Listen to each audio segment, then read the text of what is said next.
Our meeting hybrid on Zoom and also here in the community room at JFK.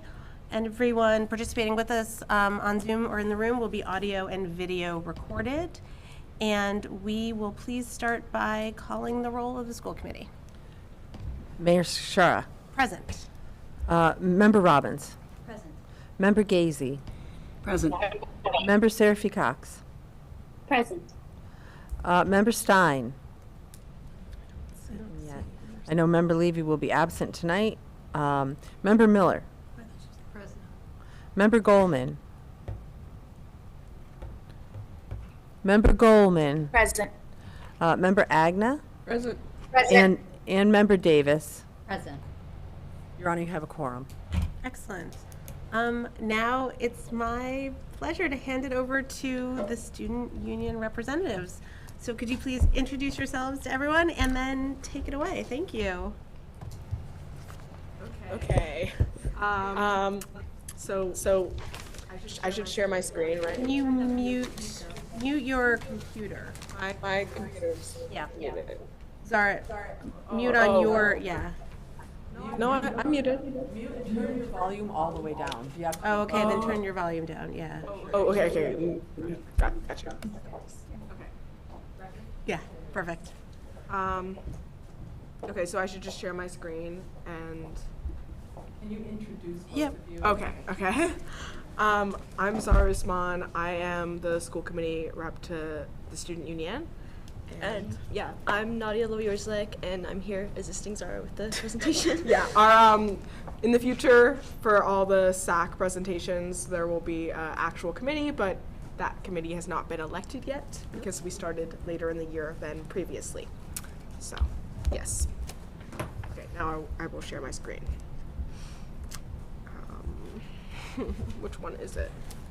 Sorry, 1 second. I don't want to share the wrong thing. 1 second. Smart. Okay.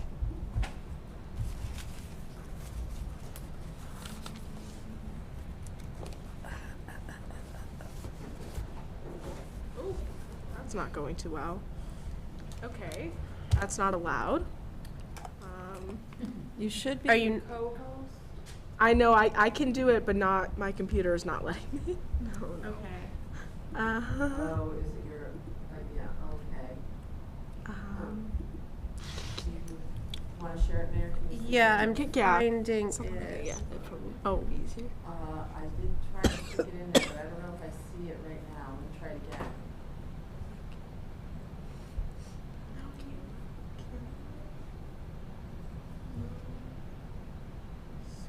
Under the Student Advisory Council. I didn't put it under Part? there. Oh, okay. But I don't even know if it got through, so let me open it again, and let me try and get it in there.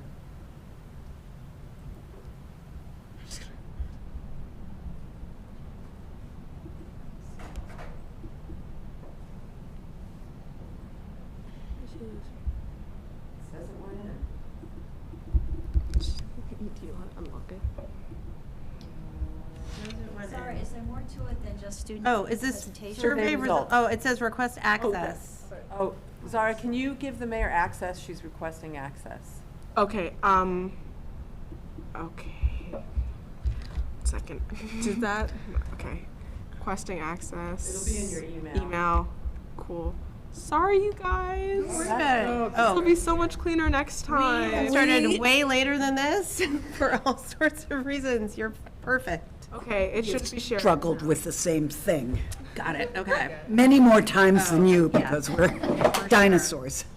Okay, got it, and now let me go here and share my screen. Post-disabled participant screen sharing. Maybe that was, is that the same thing that you got? Oh, wait, I have to make it go. Sorry, Mayor. See, Zara, we're tightly run shut. There we go, got it. Okay. Okay. Perfect. And if you put it in slideshow mode. Slideshow mode. Okay, so I don't know if you guys recall, but we did a survey. I think Evelyn should have talked about that. We do an annual survey every year with NHS students. And so here are some of the results. Not all of them. These are the ones I considered to be most relevant to, I analyze the results. So the ones that are most relevant to, I think, what you guys do and not just the NHS Student Union. So, yeah. So the question that these responses were is, are you aware of the mental health resources available to students at NHS? So as you can see on the right side, it says the results for all the respondents. And so the majority of students answered somewhat, and only a quarter of students are actually would consider themselves familiar, which I think shows the disparities that students face. And then, but on the upper hand, people of color are consider themselves more aware, but also like less aware. So it's kind of like a give and a take. So you can do with that what you will. And next slide. Why is it not moving? There we go. Wait, what happened? Yeah. Sarah, how many students responded? Over 452. So It's moving. oh, that's another thing I meant to say was that there's more like demographic questions, but some of them didn't have enough respondents that I didn't feel like it was an accurate representation of the student body. So. Okay, yeah. Another thing that we pulled and like we wanted to kind of know more about was like how. This is the same question. Yeah, but I'm saying like we also yeah, pulled yeah. like. I'm sorry to interrupt, but if you guys could pull that microphone a little closer and make sure you speak into it. We wanted to see how it would affect like mental health resources for especially transgender and non-binary students, because that's often something that's been lacking in a lot of schools. But it is slightly, the data did show like 50% of them somewhat knew and 30% didn't know, which is pretty good numbers, like. And higher than Yeah. the average. So I think that is showing that Northampton is doing a good job reaching mental health needs of more students. Yes. So, yeah, the next slide. And so this is kind of adding on to the previous question, having actually met with an adjustment counselor at NHS in the past. So now this is where things get really interesting. I think that 62.81% of students, they said they've never met with one. And you know, math, 35% of students say that they've met with one either regularly or once or twice before. So, yeah, I mean, do with that what you will. I think that is pretty consistent with the information shared before. So I think that there's like significant outreach that could be done to students who aren't aware, because it seems that the students who are aware are using the same resources that they're aware of. Sarah, Mm-hmm. is it a typical model where the adjustment counselors meet only with students who are on IEPs? There are some adjustment counselors that are specifically for students with IEPs. Okay. There's one now. Yeah. There used to be two, Okay, but two students without IEPs. okay, thanks. Sorry, hold on. Additionally, Oh, I added the same information twice. Well, this one also just pulled like students on free or reduced lunch to see how like much they met with their adjustment counselors, and they are more likely to meet with one regularly or like once or twice, which yeah, I guess. Again, I feel like it's good that we're reaching different demographics. Okay, so this is about the portion sizes at lunch and if they're considered, and I just realized I did not add the percentages up there for the second one, so I'm so sorry You about can that. eyeball it. Yeah, eyeball it. So students on free or reduced lunch are more likely to say that the portion sizes are too small, but a very large percentage of students did say, of all students, did say that the portion sizes are too small, and that percentage becomes even larger if you remove the students who don't eat school lunch in that percentage. So I have a question. I thought that all of our lunches were free now. They are.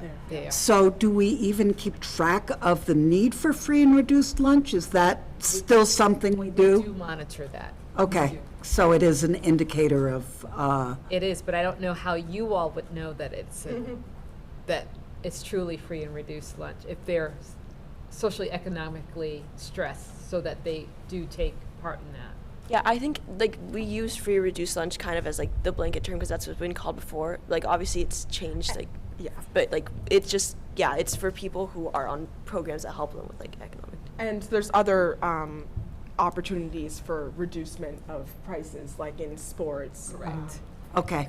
And the bus. Like So exam which- fees, It's, so. I understand now. I think it was the intention with the phrasing of the question was to just not like create any words that might seem like offensive or just rude, like Isolating. like low income, like I don't know. Yeah. I don't particularly remember the choices. This was a year ago, the choices, but I do remember discussions around word choice and how we wanted to get more students engaged to actually answer the question and not just be like, oh, I can skip it. Okay.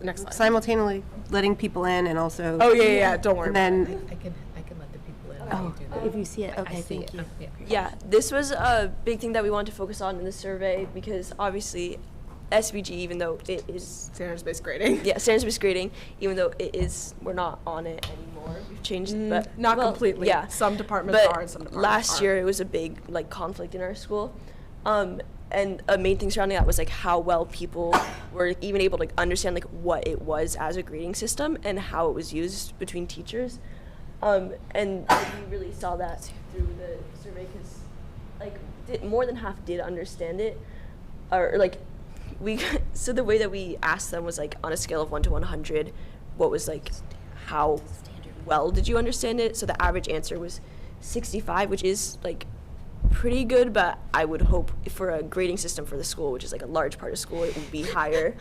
And as you see, like it kind of just goes down when we get into like certain demographics, like Hispanic respondents, And people of color in and general. it goes much further, well not much, but like down, which probably is Significantly, it especially probably for has the something to do with like how different they are treated in a classroom. And I don't know, I think is probably one of the more important things in the survey because grading has been like a big issue in the school for a long time.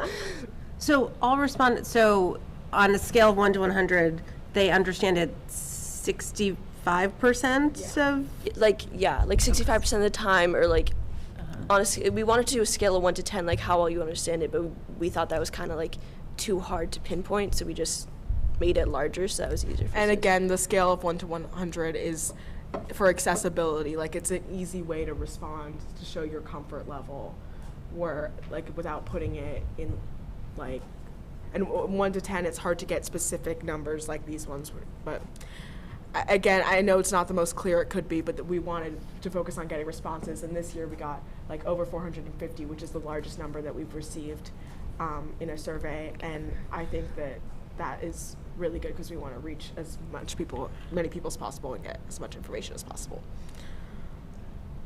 Okay. So in your advanced courses, how comfortable do you feel participating in class discussions and activities? So the average answer for all respondents was 62, and similarly with the previous slide, the comfort level decreased significantly for Hispanic respondents and also slightly for people of color. And a little bit more inconsistent with this one is students on free or reduced lunch also dropped significantly more than people of color, which is not true of the last one. So these two questions are really based on grading and inclusion in the classroom, and I think that it's clear where students are being reached in general and which students are being reached, but there's clearly a disparity between Hispanic students and students on free or reduced lunch. Member Seraphy Cox has raised their hand. I can't see you, but I'm here. okay, go ahead. I am just curious. A lot of these questions feel to me like they are the same questions that have been asked in previous years, and I'm just curious if you have access to the previous year's data, because it would be interesting to see this over time. We do not. Yeah, I mean, it's like because different people have been doing the survey each year, so we don't have access to their accounts or anything. But The hope is that with this coming year, we will still have the same information, and so we're hoping to build some continuity here. We don't even have knowledge of that because we're both sophomores. Yeah. So I'm sorry that I cannot answer that question. Yeah, no worries, no worries. But I might be able to find some of the presentations to send you from previous years that were shared at these same meetings. I can see about that. That would be great. And That would maybe be I can send them through Annie.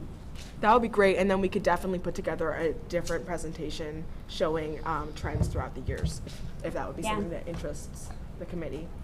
Well, and I'm sure that would be helpful for you all as well to kind of see Yeah. are these numbers consistent with what the students have said in the past, or like what is changing about our students. Yes. Yeah. Yeah, great, thank you. Okay, so now we're just moving on to general changes within the school in the for the new school year. yeah, so one thing that was a pretty recent change, like past few weeks, is for all our sporting events, like all our sporting games, you have to buy tickets to do it, and we switched from basically only using cash and like paper tickets to an online ticket system where you have to download an app, and like either you can get a season pass or you can pay for your ticket ahead, and then people at the door will like click something on your phone to let you into the game. And sorry, what were the points? Oh, yeah. And one thing that we did learn is that there are waivers for students that qualify for free or reduced lunch, which is another example of how that is used. And we are starting, like, we had meetings with Mr. Worley about how we can make more accessible to caretakers who don't speak English, and just like sophomores and freshmen who maybe don't have a job and don't have an online way of paying for tickets. Okay, and another new change is that the phone caddies are being enforced in all classrooms, and previously we did have the option, or classes did have the option of having a phone caddy, but it wasn't a unified rule throughout the school, and now it is, and that is an attempt to be more consistent. Can you explain what a phone caddy is? Oh, okay. So like imagine a shoe rack on a wall that you put your phone in. Got it. And everyone has like an assigned space, or? Yeah, there's like a number on it, and Okay. then you get like a number, and that's where you put your phone in every day. Got it, okay. I did not think of that. Pocket chart. Yeah. Phone Sure. pocket chart. Okay. Yeah. Another thing that has changed. Oh, has No, changed. we're still outside. We're still Oh, outside. sorry, I actually didn't mean to hit it. Sorry. Okay. Yeah. Another thing that, as I mentioned before, changed this year is that we have been sort of like slowly rolling out, I guess, of standard-based grading, but within that, basically the choices that the decision was that like each department can do their own way of grading to like decide on one for their department, which would be best, which has created some confusion, I would say, in students, less for like freshmen because I guess it was new for them, but like more for sophomores and juniors because they had to go through this transition. But for example, like math has been grading still using like a 1 to 4 scale, but then like the 3, which used to be a 95, has changed to an 88. But then classes like English or history went back to a 1 to 100 scale in grading. So, and in between each department, in between each teacher even, there's different ways of like reassessment and how like you can do certain stuff and like how much you can bump up your grade, and just like it makes sense, I think, in one way that it makes sense to have these different grading systems, because obviously you would grade a math test differently than you would grade an essay, but it has created some confusion, I would say, in between students. And I would like to add that we like that it is clearly an attempt to slowly move people back towards the original grading system, or I don't want to like put words, but that's the overall feeling. But it, especially for underclassmen, I think, who'd never really experienced the original standards-based grading, it has created a lot of issues in just remembering 4 different grading systems and 4 different reassessment policies and 4 different policies on homework. And so it's a little, it's a phase that we're going through right now. Okay. And another system, it isn't so much new, but it's more of a continuation of the hall pass system that we had last year, which is 2 passes, but really only 1 per classroom. And the second one's kind of like an emergency one, or like one for students who have IEPs or 504s that require them to take a walk. And they replaced the ones that were missing from last year. And I would say a lot of the same issues are still there with students losing or taking the passes, but there's definitely been a decrease in wandering of Okay, and just the next slide just says questions on it, so if you have any questions for us, I do have the survey results pulled up on my computer, so I could answer any questions that you had about that. Or any questions about the new system? Yeah. The passes, are they like pieces of paper or a chunk of wood or what? It's like a little, what's it called? Like A lanyard. with A lanyard. with a little piece of paper on it that says like the room and teacher you were with. Yeah, like Mahar, pass 1. Yeah. Easy to duplicate. Yeah, that was a problem. People would like print out pieces of paper and get, yeah, it was also Something cumbersome would be maybe helpful. Chunk of wood. We had a big block of wood that we had to carry, and know.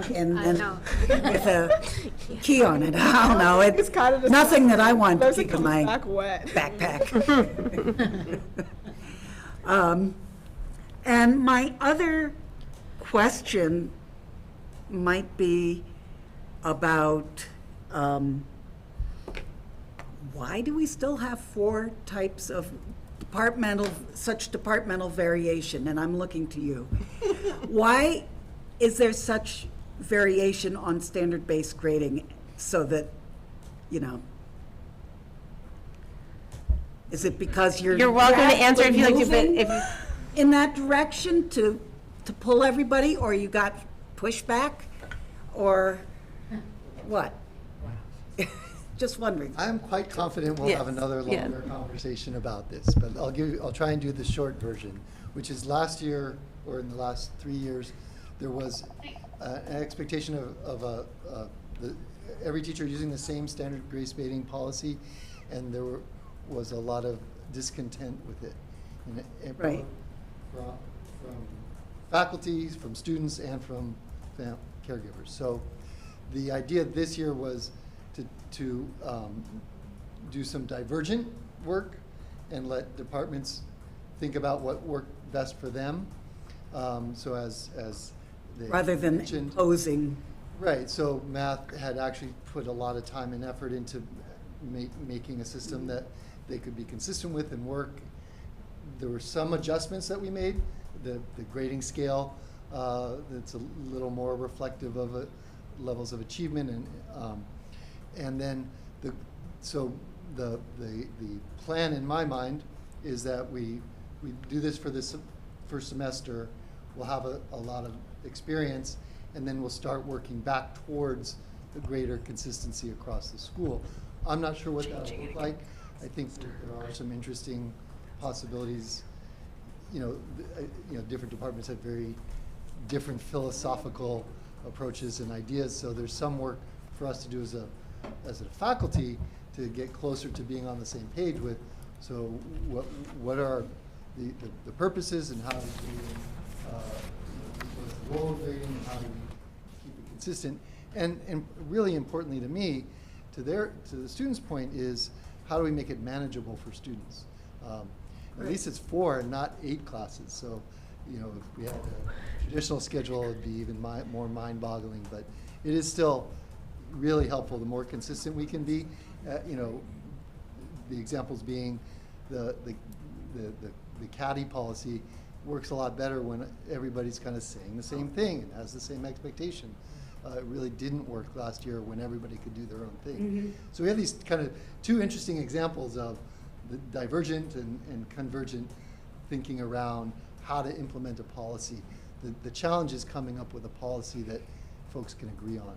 Well, I can imagine you want to just get the school started, and it's easier to put phones in caddies than to change a teacher's entire grading system right as they're launching their Fact. Can I curriculum. remind us that we sent this charge to the curriculum committee, and we gave Dr. Worley a nice chunk of time to be able to figure that out, and he's really made great strides with that, and he will come back when he's ready to share with us what that looks like as that gets worked out. That's clear. Okay, great. Any other questions for students? I got another one. Okay. If anybody wants to speak before me, why don't you go first? Let's go with Member Miller, and then we'll come back to you, and then we'll wrap up. It's just quick. I just wondered if students are confused and trying to figure out, well, this is what the grading system is in math, but it's different in English, and I gotta figure out how it works in social, I just wondered if students are confused. So just coming from my perspective, not the perspective of the student union, I am confused. I am confused, and I only have classes in 3 different departments, right? Because I have 2 social studies classes this semester. And I am confused, more confused than I was last year. I did get it. But I do also understand that sometimes you have to be more confused in order to be less confused in the future. I really do wish there was larger consistency, but I do also understand that there are inherent differences between departments. And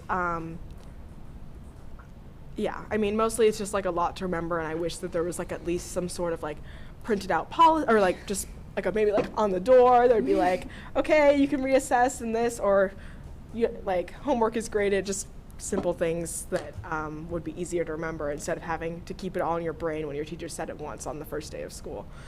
And one of my classes I transferred in late because there was a mix up in my schedule, and so I'm not completely sure about the policies there. So, Nadia. Yeah, no, I agree with that, basically.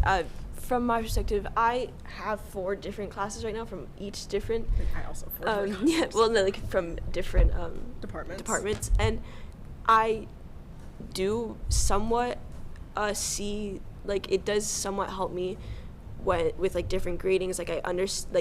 Last year, I think, especially for history and English, it was a big struggle deciding, what makes an essay, which is a very, specific grading thing, what makes it a 75, what makes it a 75 versus a 95, and you could only do that's 3 and 4. And I also see I agree with the changing, because it used to be a 2 was a 75, a 3 was suddenly a 95, and then a 4 was a 100. And it did, I think, create a false sense of grading, because kids would be getting 3s on their assignments because it wouldn't be it wouldn't be low enough to score 2, but it wouldn't be high enough to score 4, and they would be getting straight A's across the board, 4.0s, and now with going back, I think it does help people realize more actual grading. And adding on to that too, there is some a greater sense of clarity about what you a rubric, what you need to do in order to get an A on an assignment, and when it is points versus when it is standards-based grading, and there's a clearer sense of what you did right and what you did wrong when you get your grades back, which there is something to be said for that. I think the problem that most students are having, from my eyes only, is just the lack of consistency, which hopefully will be resolved in coming semesters. But I mean, again, with lack of consistency, if you change it again, oh my gosh, there's more lack of consistency, so nothing's perfect. We do understand that. Thanks. Okay. Are we allowed to give them seconds for lunch if they're feeling like the meals aren't big enough, if it's free lunch? So we do, sorry, Yep. we do have, like, you can get a second lunch, but, like, the first one is free, and then if you want to get a second one, you have to pay for it from your, like, I see. account. And some, like, since most lunches are free, a lot of students don't have money in their accounts, because unless you're, like, getting food from the vending machine, there's no need, really, if you're getting free lunches. So it's just not available to most students I because see. I will tell you the workaround that we do, which is if a friend, like I'm the friend who doesn't eat school lunch, so I'll go and type in my code and get my friends who are still hungry, which happens not every day, but relatively often. So that's the legal workaround. Please don't ban that. No. Remind you that this is being recorded. It's a public I'd say that. I'd say Just that. as long as I USDA just don't and want the people to feds think are- that students are going hungry. They're not going Yeah, hungry. yeah. We're smart. We have ways to work around it, but not necessarily ones that you guys are happy with. Seems like something, but, and can they, do you have sort of a cheat sheet, or are you given by each department what their grading is, or whatever? It would seem to me if you've Ask got about a rubric. Well, a rubric for, well, yeah, like, Yeah. we go 1 to 4, this is this, That's it. so that you'd have it for each department to That's refer what to. should have been developed first. Oh, Kind of, okay. they wouldn't, they put the cart before the horse. So the rubrics have to be somewhat developed. There are grading consistencies in each department. Okay. Yeah, but That's good. not necessarily reassessment policy consistencies. Like, I mean, I have 2 classes in the same department, and their reassessment policies aren't necessarily the same. And I wouldn't say that, like, we were never handed I was never handed a Yeah. rubric. So, some classes will post like their rubric for their class on like their Google Classroom or something. So if you want to check back on it, but again, it changes so much with each teacher, and like I don't think it's a teacher's fault, but I'm just like it does fluctuate, and like it makes it harder for students. I would want to know for each class what my, And I would say that the sense of consistency that I'm witnessing is probably very different than the sense of consistency that Mr. Worley witnesses. And that's just like when you start something new after a long time. So hopefully that will get better with time. I would hope, right? Can I make a recommendation? This topic is relevant and something that would be great for the curriculum subcommittee to kind of review it and to really. We have been, so we, Well, Dr. no, Burley you got asked a new for a window on it. Yeah. superintendent who wants to Yeah. get a little bit more into the weeds, so it would be a great place to really have a further conversation. I'm just making that request. We just we did realize that Dr. Worley came in the middle of the year last year, in the middle of all of this, and needed that time to be able to work with faculty who had very strong opinions about it as well. And you may be ready to come back and do an update, but we didn't want to put a lot of pressure on him around that. Sounds like that should be a good idea, maybe. Okay, any other questions? Seeing none, thank you both so much. Appreciate it. Thank you. Okay, is there a motion to adjourn this So meeting? moved to adjourn the SAC. Motion's made from member Agnes, seconded by member Davis. And when you're ready, roll call, please, Annie. I'm sorry, was it member Agna and Davis, yeah. Member Robbins, Yes. member Gazy, yes? member Sarah Cox, Yes. Member Stein? Yes. Member Levy? Oh, she's Yes. not here. Oh, she's Oh, here. Yes. Hello. She made it. Welcome, okay. Hi to our students. I've been watching for a little while. Zara, my kids miss you. I miss your kids. Member Miller? Yeah. Member Goldman? Yes. Member Agna? Yes. Member Davis? Yes. And Mayor Shara? Yes. Okay, we have adjourned that meeting, and we are going to roll into the regular Northampton School Committee meeting. So when, which is also being audio and video recorded for anyone who's participating with us on Zoom or here in the room in the community room in JFK. This meeting is a hybrid meeting.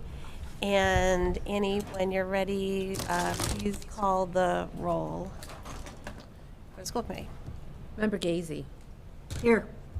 Oh, present, whatever. Member Seraphy Cox? It works. Present. Member Stein? Present. Member Levy? Present. Member Miller? Present. Member Goldman? Present. Member Agna? Present. Member Davis? Yeah, present. Mayor Shara? Present. And Member Robbins? Thank you. And we will start with Zara again with the student representative report. Welcome, Zara. Okay. Great. So I'm just gonna like briefly skim over the things that we already talked about because I do have it. Do you need any screen sharing or? Oh no. Okay. So I know it's like October, but my first report here. So it's a new school year. I'm the new school committee rep, and so starting it off with like some changes. Some of the offices have been rearranged in NHS, like our student attendance, I don't know what the official role is. Miss Santos, she's been moved to the main office, and I don't know who's there in her place, but that's just something that's been happening. Yesterday, on Wednesday, most of the 10th and 11th graders, it's optional. They took the PSATs. I did. And homecoming is next week, so we have spirit days and we have games during lunch. And we have a football game, which has a parade, which floats that the class government makes. And we all have a theme. And then, of course, we have the dance. So, yeah, it's like a major event in the school. And for that, the student union will be having a merch sale for NHS merch, which it should be up hopefully by next week. And yeah, so you guys should all totally buy stuff. And we had our first fire drill today, and we had a lockdown a couple weeks ago. And I think that procedures should be reviewed there based on the efficiency of those drills. As I mentioned, we have the new GoFan system for our sports games, and we have a new policy for freshmen in our flex block, which states that they aren't allowed to be in the library or cafeteria, which are typically study spaces that are available to students. And so our flex block happens every day after first period. It's like 36 minutes, kind of short, but it's a good time for reassessments. And every Monday or Tuesday, depending on if we have Monday off, there's a mentor block. And recently this year, we've been having team building activities taking place in those mentor blocks. And Member Levy has a question. Would you like to take questions after or during? during. Okay, Member Levy? Oh, I'm sorry. I was just trying to get in the queue. I don't mean to interrupt. Thank you for what you've said so far. I'm curious if you have feedback or students have feedback regarding the things like lockdown drills that don't feel as efficient or effective. Do you feel like you have an avenue to share that feedback with the school administration? Well, I don't know why I mute myself. I'm so sorry. have it. I do feel like I have an avenue because I am a student union member, so that's my avenue. I don't know if the majority of students are aware of like the procedures in general. I mean, I feel like I definitely am because of student union, so it kind of like correlates.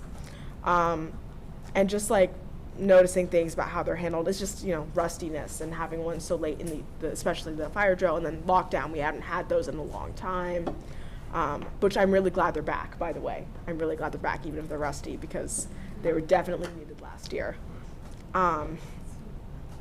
So I do feel like I have one, and I don't think I can speak for any other students with that because Yeah, thank you. I guess I'll just follow that up with my hope that you'll share that feedback with the administration and use the tool that you do have through the student union. I imagine they'd very much welcome your feedback and just want to make sure it is going somewhere. Oh, it definitely is. We have our cabinet meetings once a month with twice a month. I lied. Twice a month with administration. So we do all our concerns are probably stuff Mr. Worley has heard before. Okay. Continuing. So yeah. So we have mentor team building during the block or the flex block period on Mondays, and I think that there are some general concerns about that, but I can't speak to them, and I don't think the union wishes to as well. And then just what I mentioned before, the new phone caddy enforcement and the continuation of the hall passes. And that's it. If you guys have any questions relating to any of that stuff. Any other questions? Zara? No? I don't see any, so thank you so much. Thank you. Look forward to your next report. Okay, so next we have public comment, and we are taking public comment both here in the room and remotely on Zoom. And if you can, when I call on you, please state your name and your city or town for the record. And I will set a timer for 3 minutes to ensure everyone has an equal opportunity to speak. And I don't believe there's any comment in the room. So I'm going to go to the first comment on Zoom, which is Ronnie Gold.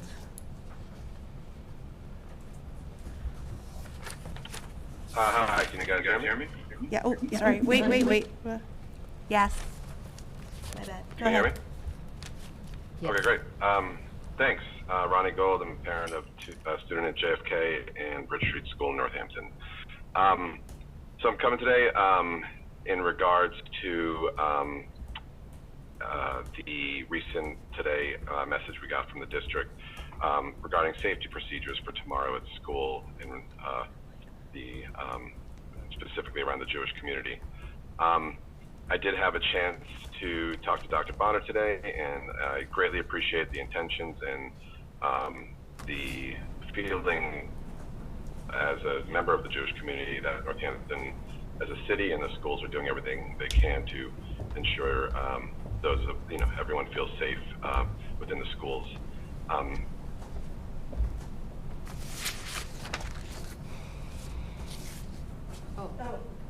Ron, we lost your voice. We can't lost your hear audio. you. Oh, he's mute. Ronnie, you're muted. I can unmute, I think. Okay. Hello? Now we hear you. We lost your audio for a Can you second. guys hear me? Whoops. Okay. Yes. Okay. We can hear you now. Hello? We can hear you now. Sorry, too loud? I don't know what, sorry, did I get cut off there? I'm sorry. Yeah, you did. We lost you. I think when you were about to state. Oh, try turning off your camera because it might help us keep the audio. Sounds good. We can hear you good. Okay, I'm not sure what you all heard. The last thing we heard was that you appreciated wanting to keep people safe. Gotcha, yes, and I greatly appreciate the intentions and all that. And I did have a chance to talk to the head of schools at LGA. I don't know if you heard me say that I talked to Dr. Bonner, and I greatly appreciated the conversation that I got to have with her. Basically, the thinking is that in conversation with Dr. Bonner, it became very clear, it became much clearer what the intention was of that message.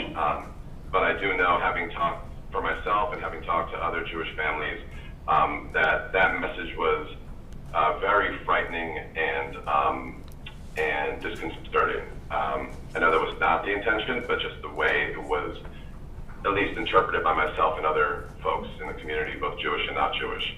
And so I do hope that there's an effort potentially in resending a message, because it might have led a lot of folks to believe that there was a direct threat within the Northampton community, and I know that clearly is not the case. And so I know there's districts throughout Western Mass that are sending out messages, and I'm happy to share those if I can, and not right now obviously, but if I get them and can send them to you all. But I wouldn't want the wrong message being sent to the community, and I know some folks are feeling like that. So I just hope that there's an effort maybe tonight to better explain what is meant by that, because in conversation with Dr. Bonner, it was very clear how it's all from caring in the heart and the want to make everyone feel safe, and so thank you for that. Thank you, Ronnie. I don't see any other, oh, hold on. Karen Schiaffo. Hi there. Hi. My name is Karen Schiaffo and I live in Florence. I'm also the nurse at Ryan Road Elementary School. And in the absence of, I wanted to address one of your agenda items. And so in the absence of a nurse leader for the district, I am handling scheduling and staffing for the Health Services Department. And I wanted to ask for you to vote in favor of increasing the subpay for nurses. Handling the scheduling for the district provides me with a bird's eye view, and as such, I have become acutely aware of the need for this pay increase. Nurses have choices to work in other healthcare settings at a much higher pay rate. While they may be attracted to school nursing, they often cannot make the money work. 3 years ago, I lobbied to increase the sub rate from $150 a day to what it is now, which is $205 a day.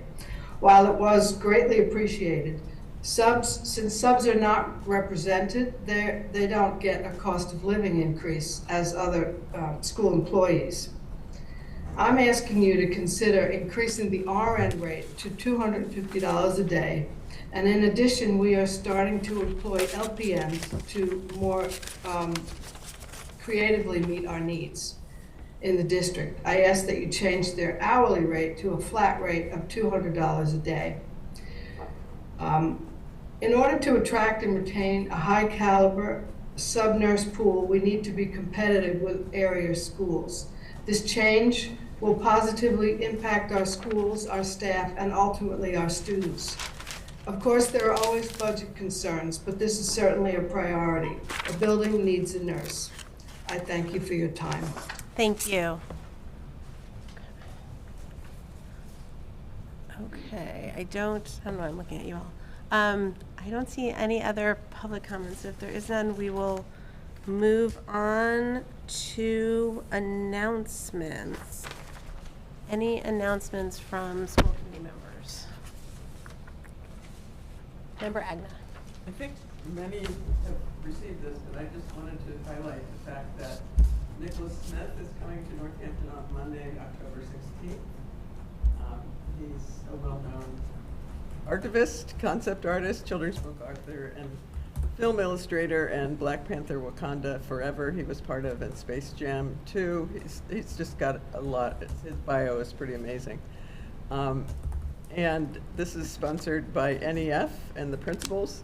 He will be going around to all 4 elementary schools on Monday, and then there's a community event, and I thought that would be something to highlight, that from 6 to 7:30 there's the community event at JFK, which is open to everybody. So I would just, here's the poster, and if you've seen it going around, It's very exciting, and thank you, NEF, for doing this for us, for our schools. Could we find it on the NEF website? I would guess so. Sorry. Oh my gosh. That was Maybe our NEF rep can, yeah. I know it's on social media. Okay. It's on social media for sure, but, and the books that he's written or been a part of are on this poster also. Great. Any other? Was it on our website, the school website? I believe Yeah. we put it on, Michelle just came back from vacation, so I think it's on, Yeah. but it's been on some of the school sites.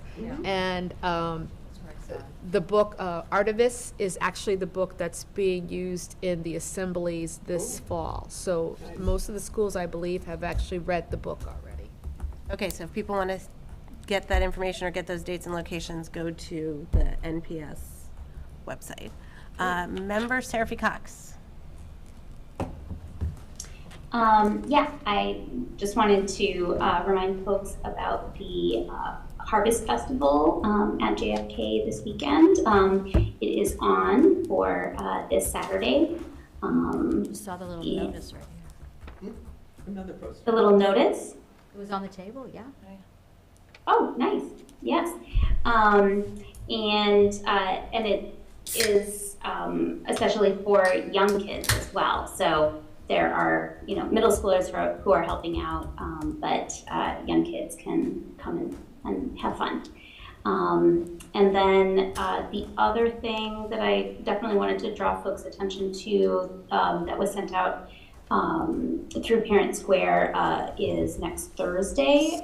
There's an info session about restorative practices that are being developed within the school district. So that's at 7 p.m. on Thursday. Great, thank you. Yeah. Virtually, okay, got it, thank you. Yeah. Any other announcements? Okay, then we are moving on to recommended actions. I will read through all the items and then ask if there are any removals for discussion, because there's no discussion on these items without that. So we have minutes for approval, September 14th and September 18th, 2023 school committee meeting and retreat minutes. March 28th, 2019, school committee budget meeting. May 23rd, 2019, special school committee meeting. June 30th, 2020, special school committee meeting. December 8th, 2022, student advisory council. March 17th, 2022, special school committee meeting. And March 23rd, 2023, school committee superintendent interviews. And then for donations, Martin Wall is donating $5,000 for student activities for the fencing club. And those are recommended actions. Any removals for discussion? Yeah. 914, okay, the top one, first one? Yes. Okay. Any other removals? Okay, roll call, please, Annie, on the consent agenda, except for the September 14th, 2023 school committee meeting minutes, please. I think I need a motion and a second. Yep, you do. Is there a motion and a second? Motion to go on all except for the September 14th, 2023 minutes for the consent agenda. Okay, motion made by member Gazy, seconded by? Second. By member Stein. Now, roll call, please. Member Seraphy Cox. Yes.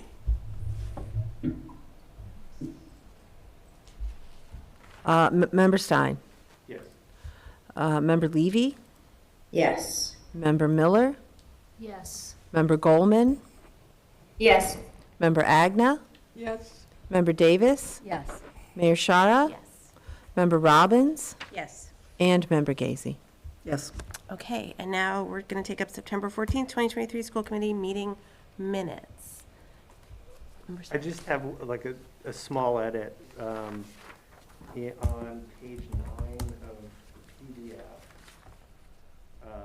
It's under the heading that is the bullet, update on using technology for backlogged minutes. And toward, like probably 4/5 of the way down, it says, Member Stein said that transcription programs can can transcribe an hour and 12 minutes, but when you look, there will still be so much editing to do. So perhaps a new plan is needed. And that was sort of combining a couple things. It's that there's so much editing to do that it's not actually saving us any time, right? So that's why we shouldn't pursue it. And that the new plan was reiterated, the vote that we took in August to request a new plan from Dr. Bonner to figure out how to get through the backlog. So I just wanted to clarify that there. So do you have like a suggestion for language to add or subtract? Can you put that in email so that it's clear and I can? Sure, put that yeah, in? let Thank me, you.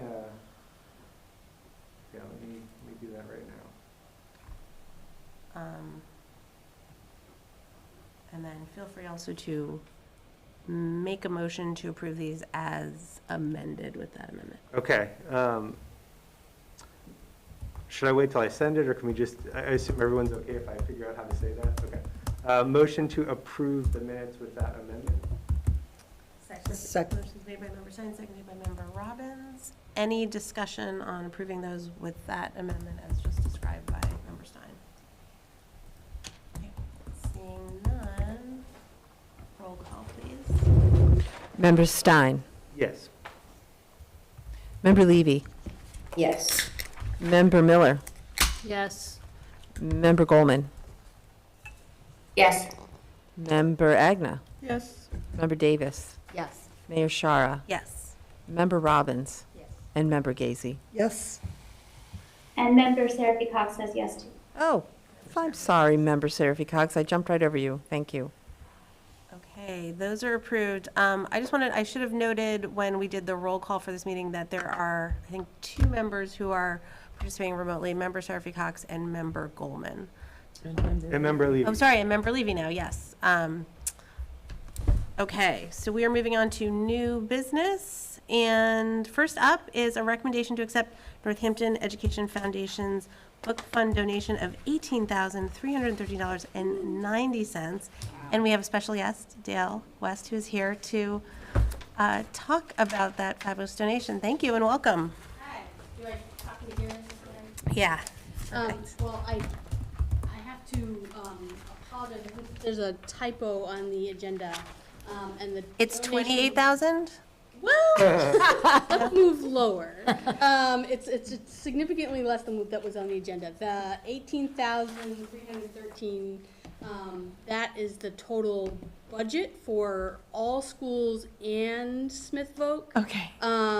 There is leftover money from last year in the Northampton budget for the book fund, and so what we're donating this year is $16,101.98. Still fabulous, thank you. So I have that to pass along if folks would like to know. For folks who don't know about the book fund from the Northampton Education Foundation, again, my name is Dale West, and I'm taking over the book fund for the first time this year, so I haven't actually processed this yet or gone through a whole cycle. So correct me if I'm in grave error in anything that I say, but basically, the Northampton Education Foundation raises money through the annual plant sale and the city census for the annual book fund. We've budgeted overall $17,000 for the year, but as I mentioned, there are leftover funds for Northampton from last year that will be applied to the overall allocation. And what happens with that leftover funds is that kind of goes back into the pool of funds and gets divided again amongst all schools for the overall budget. And the way we determine the allocations are based on the number of Northampton residents in each of the schools and at Smith Voc. And so what you will be voting to approve will be the $16,100.98.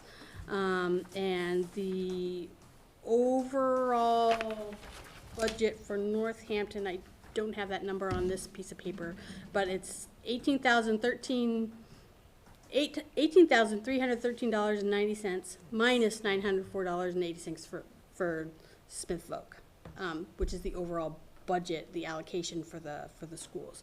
But we're actually donating is the $16,101.98. So, if there's any questions, I'm happy to answer questions about the book fund. Any questions for Dale on this very generous donation? I don't see any. I will offer great thanks to NEF. I'm sure everyone else will as well. And if there are no questions, then is there a motion to accept?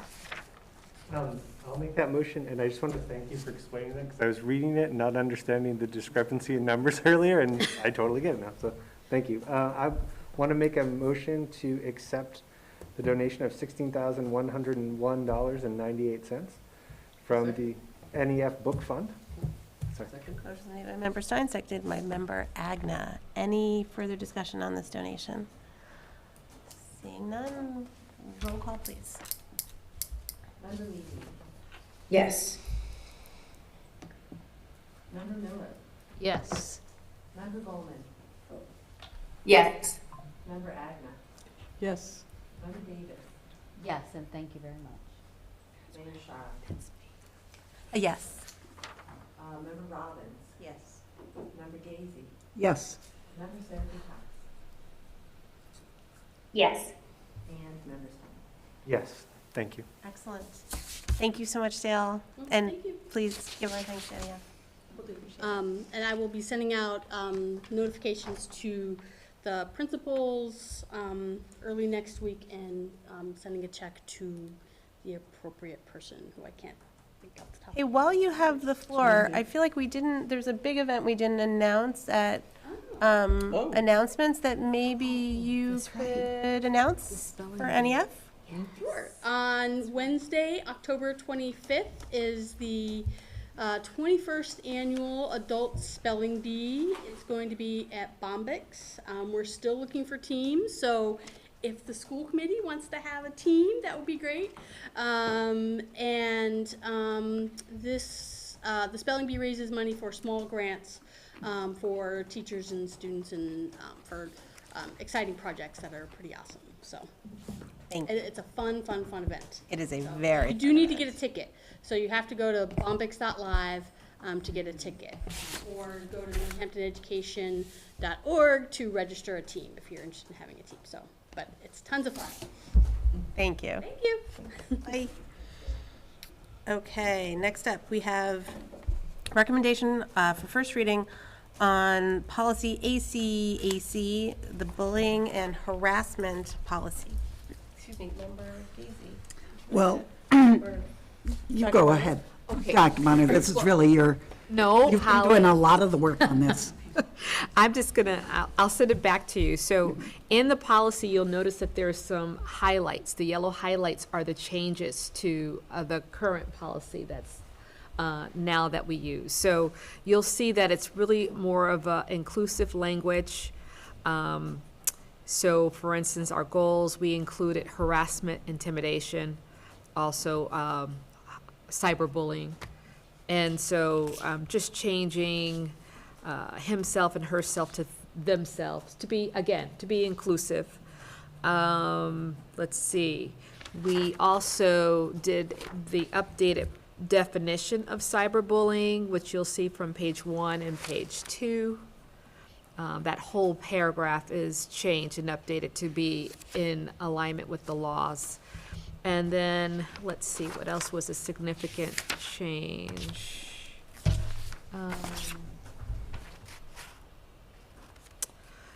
Our cross-references, which I didn't highlight, at the back page, you'll notice that we added the non-discrimination policy to the list to be included in this particular policy. So that was, and then I'll pass it back to Holly. So. Member. You can call me. Okay. I prefer. So that's ACAC. I do have one question on it. Is this the proper time? I know that we're trying to use all the same language in the bullying plan and in ACAC.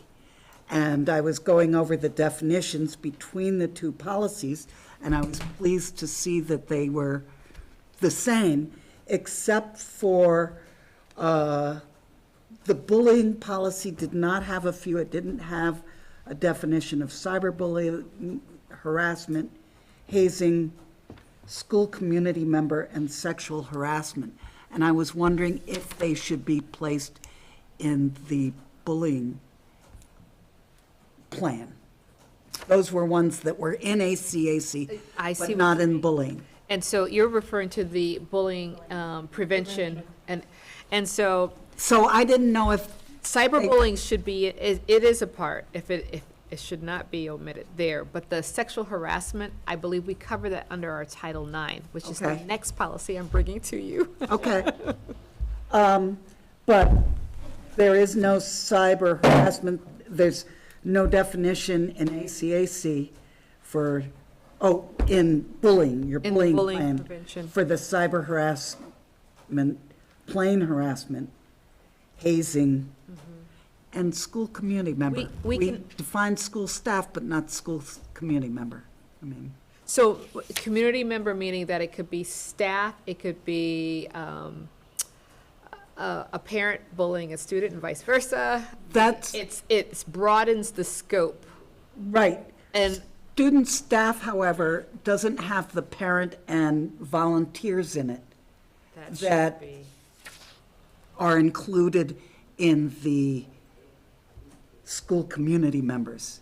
So we have both in ACAC. We do, and so what we'll need to do then is to align that, so we'll change that tonight, so when you all vote on the prevention plan, vote with the amendments to those, to make sure that I include these definitions in that. Yes. plan. Thank you. Okay, let me jot my notes down. So this is ACAC first reading. Any other questions or comments? Member Stein? Yeah, I'm so happy to see this come before us so quickly. Thank you. The question I have is related, I guess, to the other documents as well. So under, where page is this? Sorry. It's 5 of 8. It starts on 4, I think. It's the consequences section. And so, there's the first little paragraph, and it says there'll be appropriate remedial action for students who commit acts of bullying and/or harassment, or range from positive behavioral interventions up to and including suspension or expulsion as outlined in the school's code of conduct. And then again, we have the same reference to the code of conduct. And there's another part in here that references the code of conduct and another 1 or 2 documents. But when you go, and I know this hasn't been updated, but when you go to the code of conduct, That's another thing we have to update. it's even more vague than this in terms of what the consequences are supposed to be. So I'm just concerned that we're not being clear, both with the community and with our administrators, on what they're supposed to do. And there's definitely the need for discretion, but there's so much discretion here. If I was an administrator looking at the policy, I would never know what sanction to implement. And if I'm a parent or of the aggressor or the victim, I also would have no knowledge. So like, I think on page 30 in the code of conduct, I can grab it here. What it, hold on one sec.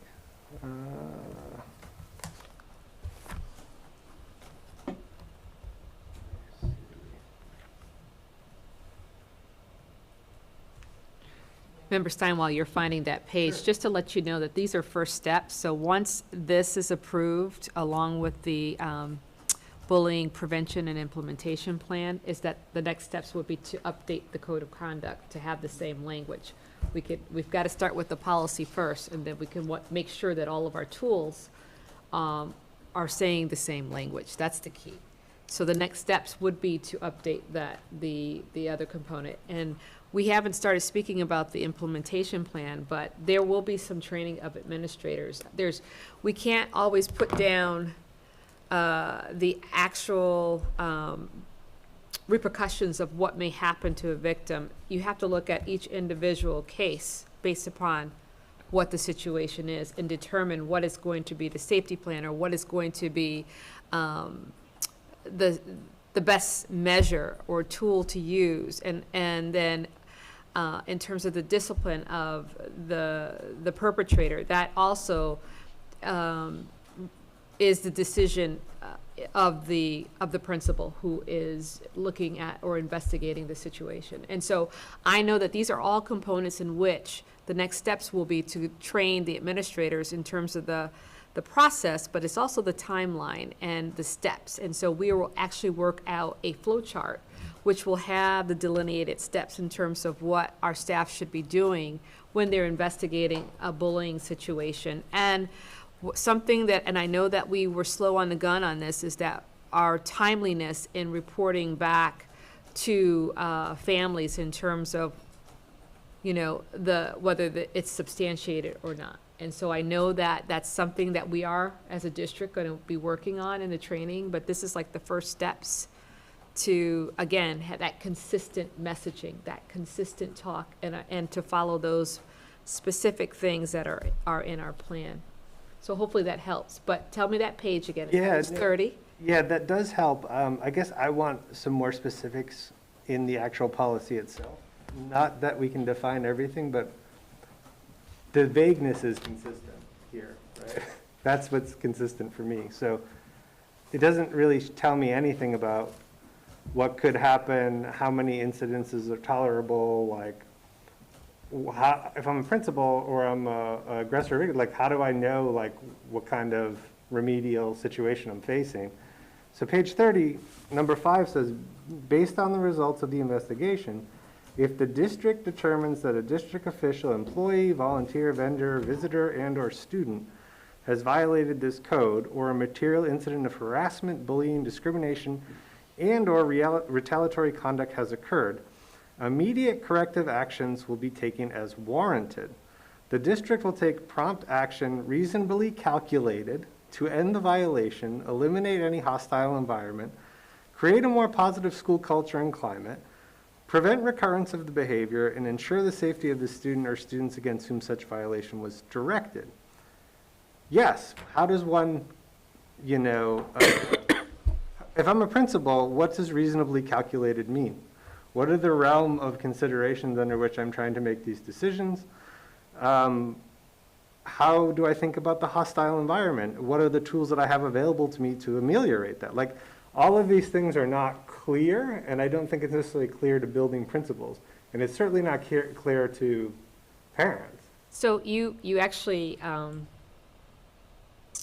have judged the qualifications of our administrators for not knowing the climate of their buildings and not knowing their students and not knowing how to make the judgment calls. And I believe that the administrators that we have in place have that capacity to be able to make those appropriate judgments. They know when to separate students out. They know if a student has come to school and is in that mode. They know the regulation or dysregulation. They know. They have a sense of that. That's because they know their students, and that's incredibly important. That comes with the culture in which they build and having a relationship with their students. When there are incidents that occur in their building, and I'll use a for instance, where we know that we have a student who may become dysregulated and cannot control their emotions, and because their emotions are thwarted towards their peers who may be in a classroom, so the immediacy is to isolate, to remove whatever is easier to remove, whether it be that student or to remove the class. And so you separate out so that it's not harmful to the child's peers, but it's also not harmful to the student. So that's just an incident or a situation. And so the quick thinking of an administrator knowing and having that knowledge of the child and knowing those tendencies, along with the staff members who are surrounding that individual, will know and use good sense, good judgment, to be able to take back control of a situation that has gotten out of control. And so we know that our principals, I know that our principals have the capacity to be able to do this, working with their staff. The next step is that after you have de-escalated the situation is then now dealing with not only the child who is emotionally dysregulated, but also dealing with the students who have been impacted by that display and having an understanding of what just happened and why was this child targeting me, and was the child targeting, or the child was just emotionally dysregulated, not knowing what the child was bringing with him or her to the classroom that day. So our staff are gifted with the knowledge of knowing how to handle these students. There are times they do it better than, oh wait, let me finish. There are times when they do it better than others times, and then there's times when they don't do so well. But then they come back with the intention of how do we now make that classroom whole. So an administrator then not only is investigating to see if this actually was considered to be a bullying situation or if it was just a disciplinary action or a behavior or a mixture of both, is then to determine what's the next steps. And I believe that our administrators have a good capacity and handle on how to deal with those steps. They may be slow on it, but they do pretty good. And they make suggestions and they reach out to families. Some take it well and some do not. But there is confidentiality that we must keep when it comes to the discipline of the student who may have acted out. It is not the other parent's right to know what that discipline is. However, we can say whether if it's considered to be bullying, we can say without a doubt whether it's substantiated or not substantiated. And I know that sometimes people have a hard time with that, but if you start to delineate how we're supposed to conduct investigations and you pigeonhole us in these particular things, the world is not like that. You have to deal with the case individually and with the child individually. And I just wanted to point that out. I appreciate that. I mean, I think the last part you mentioned was related to what I was saying, which was after determination was made that the violation occurred. So I'm not questioning, for clarity for anyone watching, I'm not questioning the administrator's capacity to deal with problems and intervene appropriately and protect our kids and make decisions. The question is from the standpoint of a policy, when a determination is made, what are the guidelines that should be in place and should they be more clear? From my perspective, they should be. How many instances of confirmed substantiating bullying can one student have with another before certain actions are taken? And I think there's too much discretion in the policy, and it's not clear enough for caregivers on what their remedies are. And that doesn't mean you have to violate FERPA and student privacy, but there needs to be some guidelines about the amount of bullying that occur before significant remediation happens, because it can't be endless because everything's discretionary. And I'm not even saying that it is, but because it's a black box, the only thing that parents and caregivers have access to is this policy and the report that they get. So I'm advocating that in the second round of this policy, we have more clarity about when bullying is found substantiated, what limits do we have to that? Can it go on indefinitely? Or what? Is that entirely up to the discretion of the building or the district? How can caregivers think about those issues?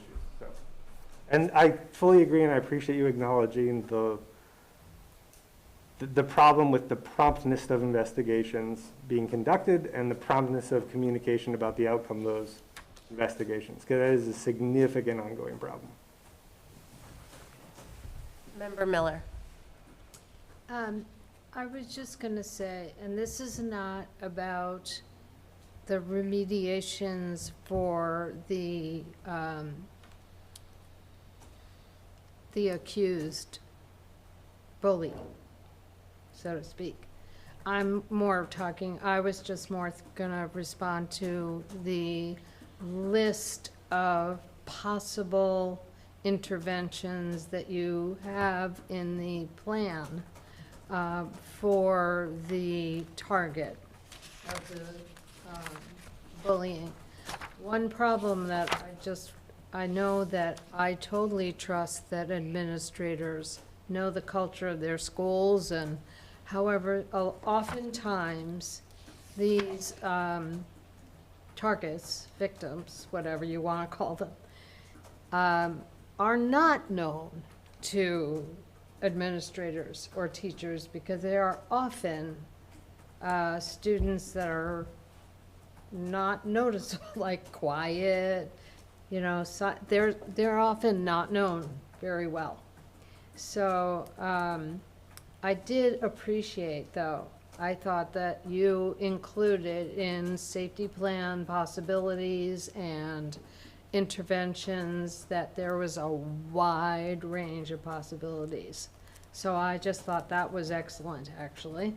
I also just think that this is I understand that it's a frustration often for the caretakers and families of the target, that they can't know exactly what is done as an intervention for the bully.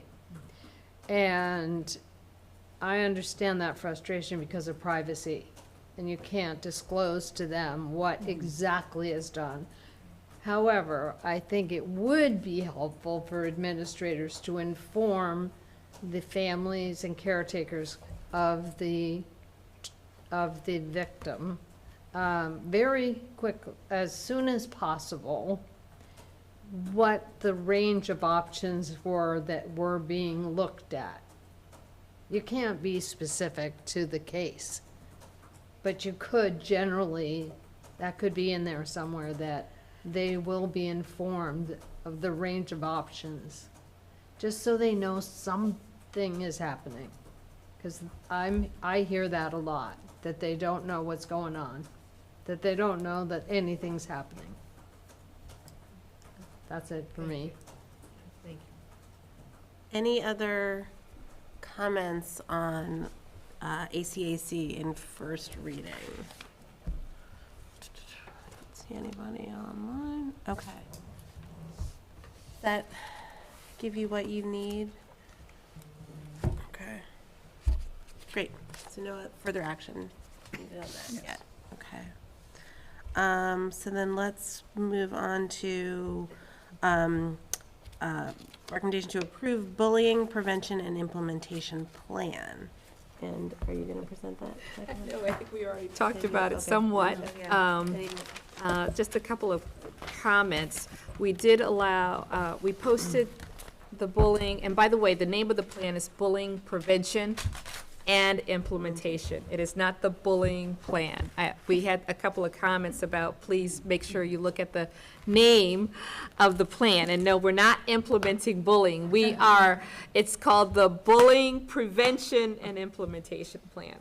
So with that, we posted the plan for about 15 days to allow our community to, a community of learners, our caregivers, to review the plan itself. And believe it or not, I only had 3 comments of the plan. Again, one of the remarks was about the name of the plan, but I just wanted to clarify for the record that it's called the Bullying Prevention and Implementation Plan.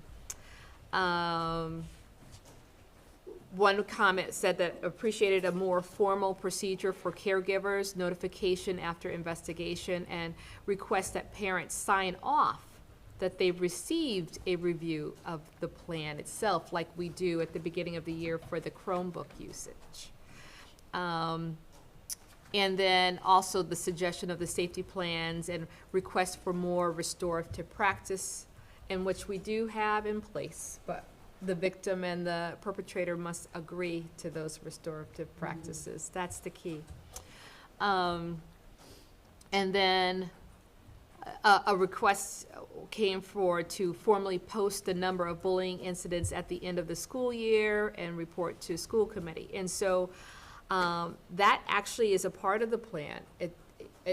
It should have been done last school year. I am told that it was not done by the former interim superintendent to give you the report that was submitted to DESE. And so for the record, so that you have this data that was submitted. So there were a total of 33 investigations last year. Of those 33, 17 of them were substantiated and 16 were unsubstantiated. There were no school-based arrests due to the bullying reports.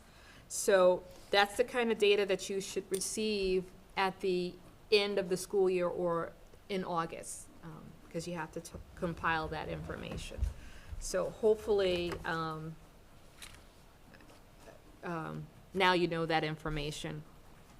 Good suggestion is to utilize the Youth Mobile Crisis Team to offer support and services. And so I'm not familiar with that team. Is that a citywide team or is that a nonprofit that may be provided? But I will follow up with the person who suggested this and see. I'm not either.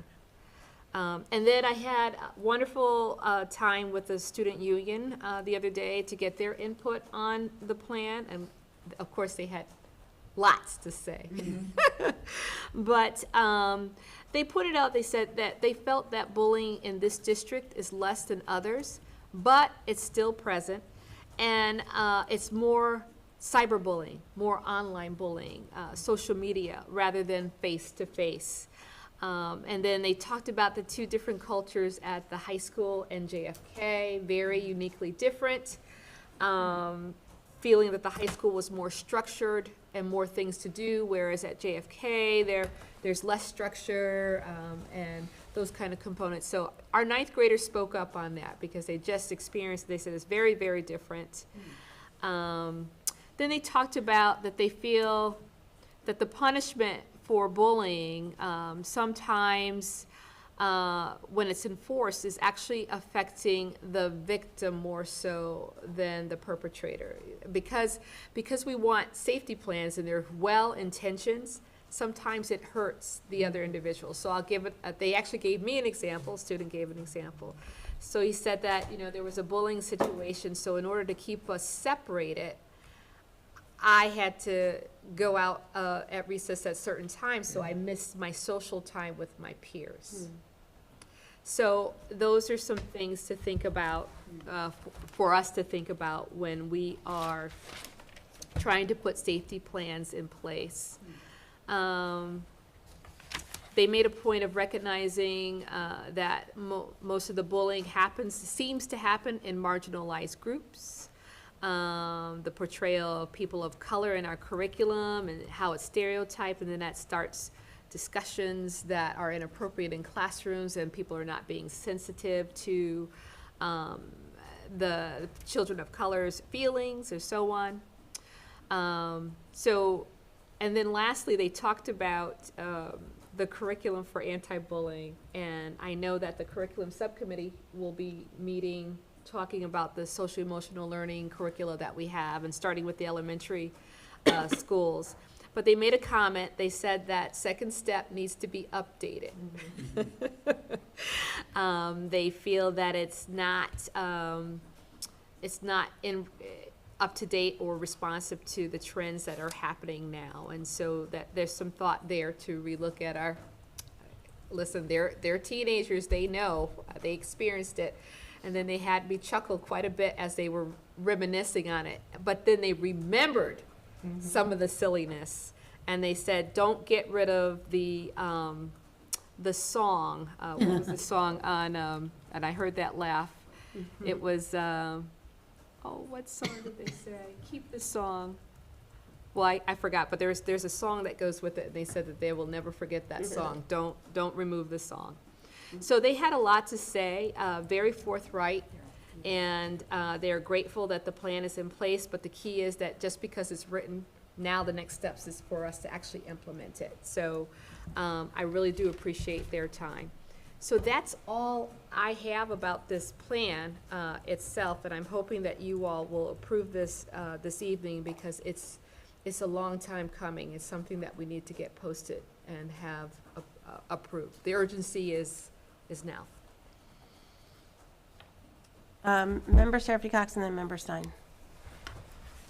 I wanted to make a motion to approve the bullying prevention and implementation plan. Did I get it right? Yes. Thank Well you. done.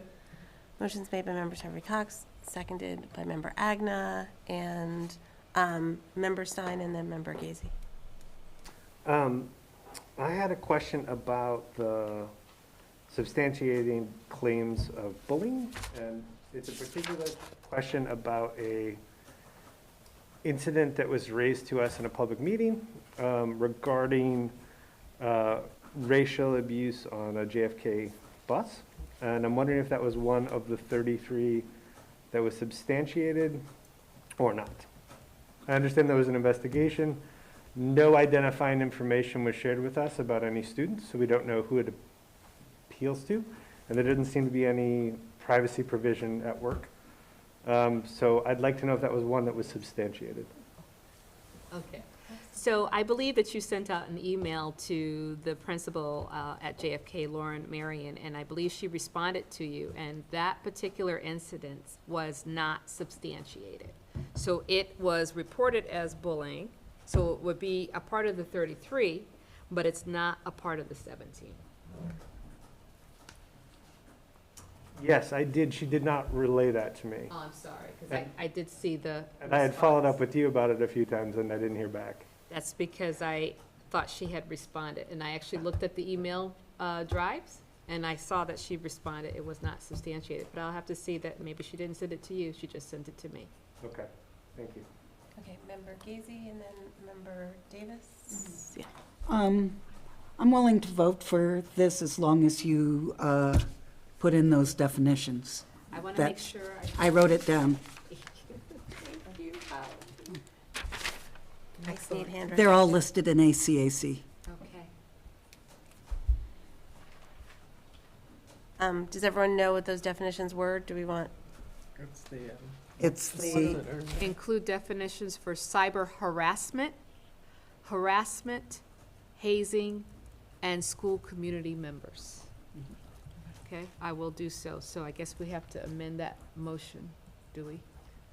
can we Yeah, do that's a why my friendly hand's amendment? up. I was going to amend my motion to include the additional definitions as, you know, to bring it into alignment with ACAC. Do you want me to make the friendly amendment and you accept it? Is that how it goes? No, I'm just revising my amendment. Oh, okay. And who seconded I that? seconded And it. Are you okay with that? Yes. Okay. And Oh, Annie, did you get that? You're good? Yeah, I got everything. Before we, Great, thanks. I wonder if we could put caregivers instead of parents? Yes, I can do that. I think Search. that's our way of saying Yeah. things now. Member Davis. Thanks. I'm not sure what the wording would be, and there's a term on the tip of my tongue that I want to say that's hard to address, but it's, if things are subtle and unspoken, what's the word I'm thinking about? Micro? That's the word. I kept, yes, Microaggression? thank you. That's, you know, I think that's a huge concern for people. Sometimes people may not know that they're doing it. Sometimes people know that they're doing it, but it can, at any rate, I'm not sure if there's a way to address that in here or in training for people as they learn about how to implement the policy or. I could do both. How about that? So I can add a definition for microaggression. I could take it from our diversity and equity trainings. And, yes, and then we'll also definitely address it. That's the kind of thing that builds up over time. Thank you. Member Seraphy Cox, were you gonna add that, roll Yeah. that in?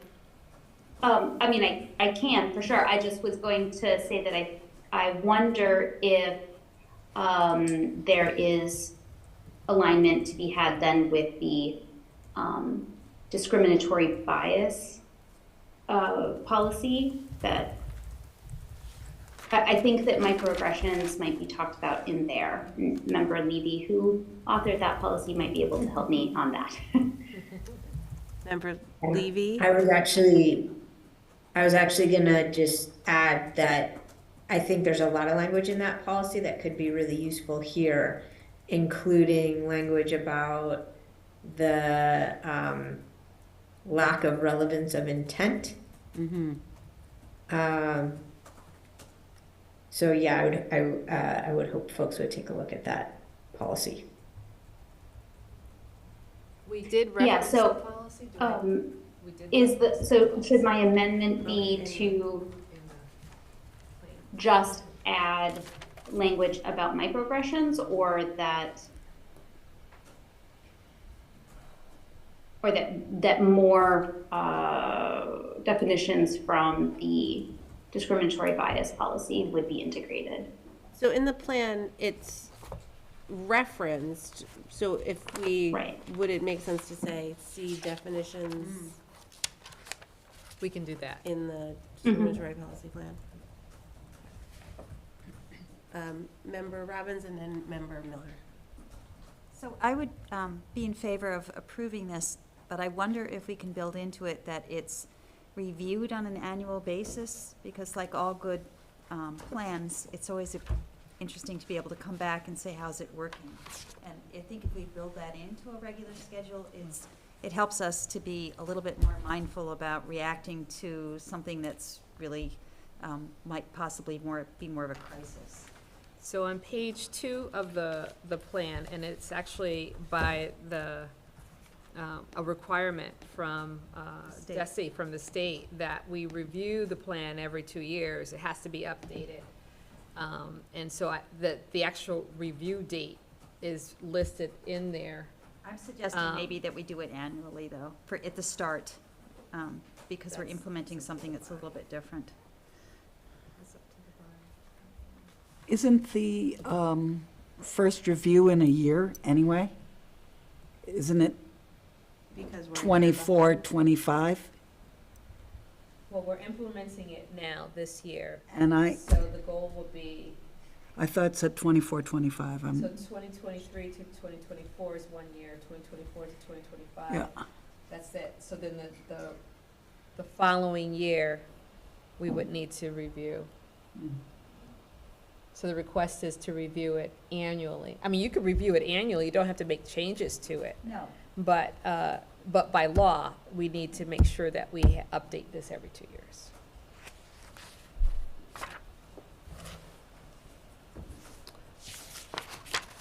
Members, yes, yes. I have a question. I don't know if it means that it needs to be put in there somewhere, but I guess my concern, I always have a concern about the unsubstantiated ones. And I wonder if there's any process for those unsubstantiated cases to be reviewed or examined, because I would want to know why they're unsubstantiated, and if it's simply because of lack of evidence, lack of proof, or what the reasons are. So Margaret, usually it's a one-time offense where there was no other interactions with these students. So usually that's the first piece. But it's not to say that what's unsubstantiated now may begin the building up of the case where it becomes bullying when it happens again. So these reports can always be reopened and reviewed now, and push people now saying, okay, you're starting to build a pattern where you're starting to, have some bullying tendencies towards this student or another student. I looked at the definition of bullying in the policy, and I was trying to determine whether the definition included a one-time incident or whether it has to be a pattern. It's a pattern. It has to be repeated. It has to be repeated. It's not a one-time incident. Yeah. And that's what helps us determine whether it's substantiated or not. And is that laid out in here? But if it's Well, first of all, the policy, bullying policy is defined. It tells you that it is and this is the first page, is the repeated use by one or more members of the school community of a written, or, it goes through it, but it's repeated. The key is that it's repeated. So it's not a one-time interaction. Okay, can I just finish that? Well, it's a follow-up question to that.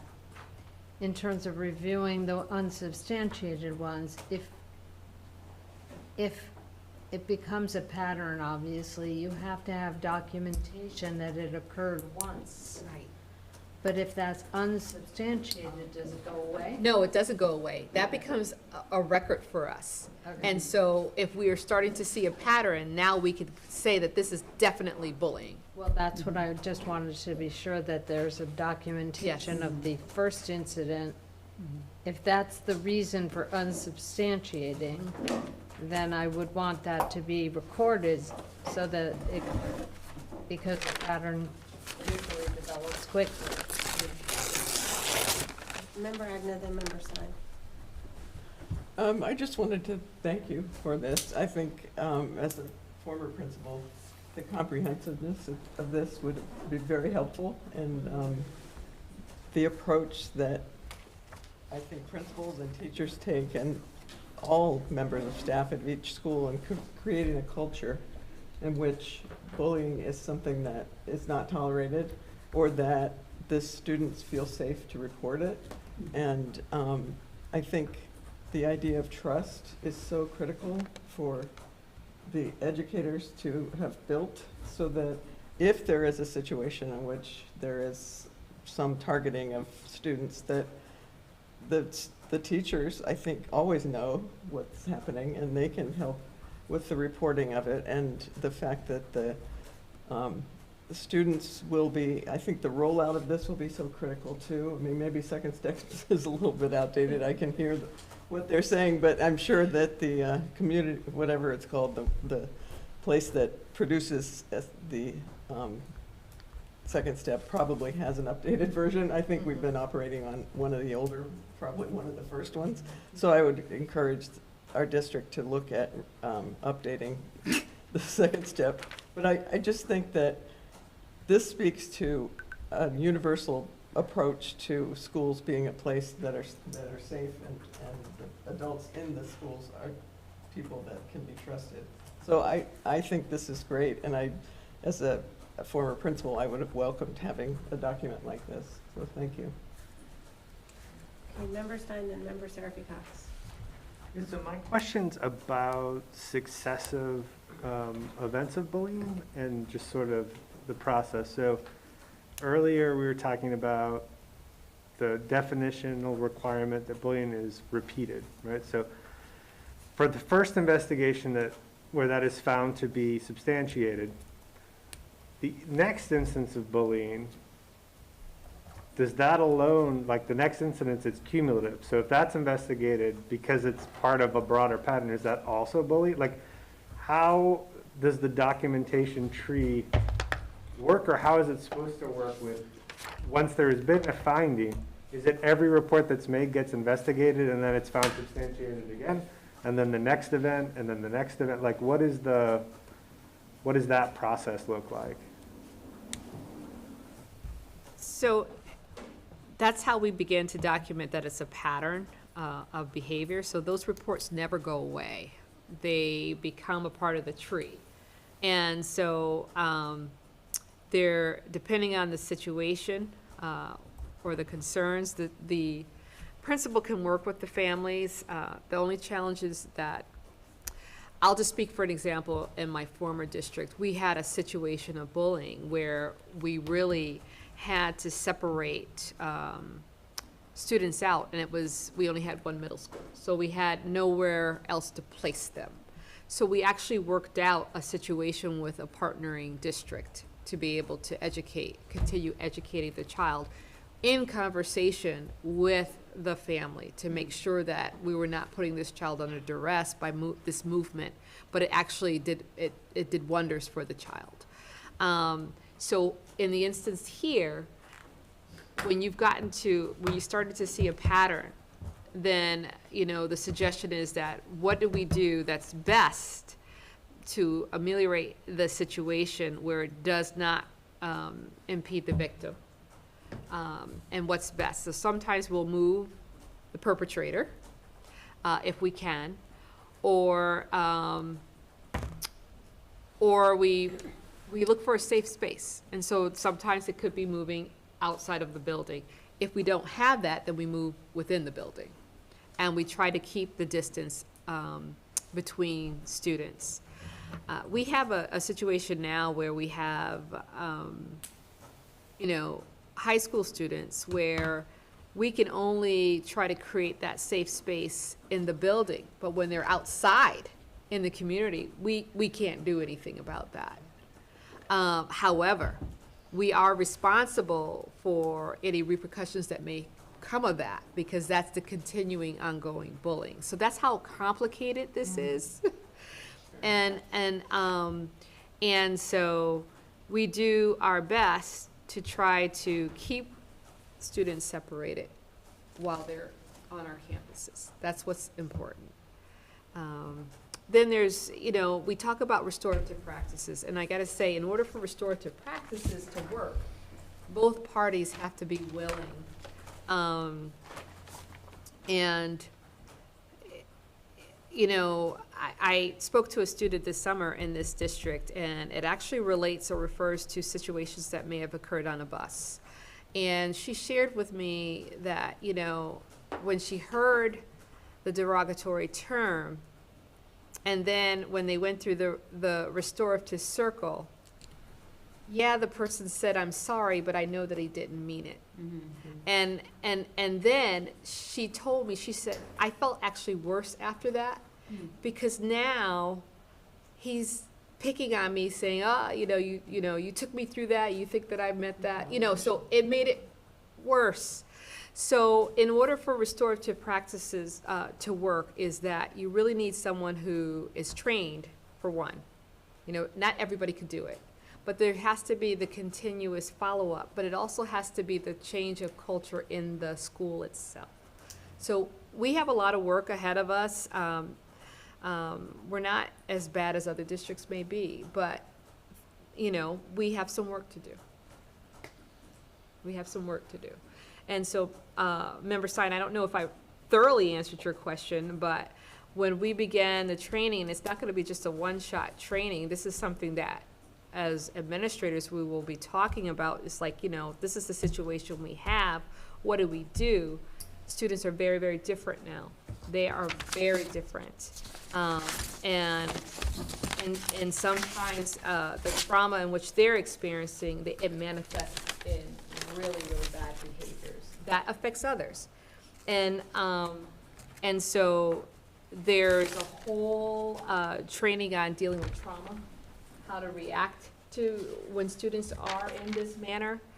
And these are trainings that we need to bring in for our staff, for our administrators.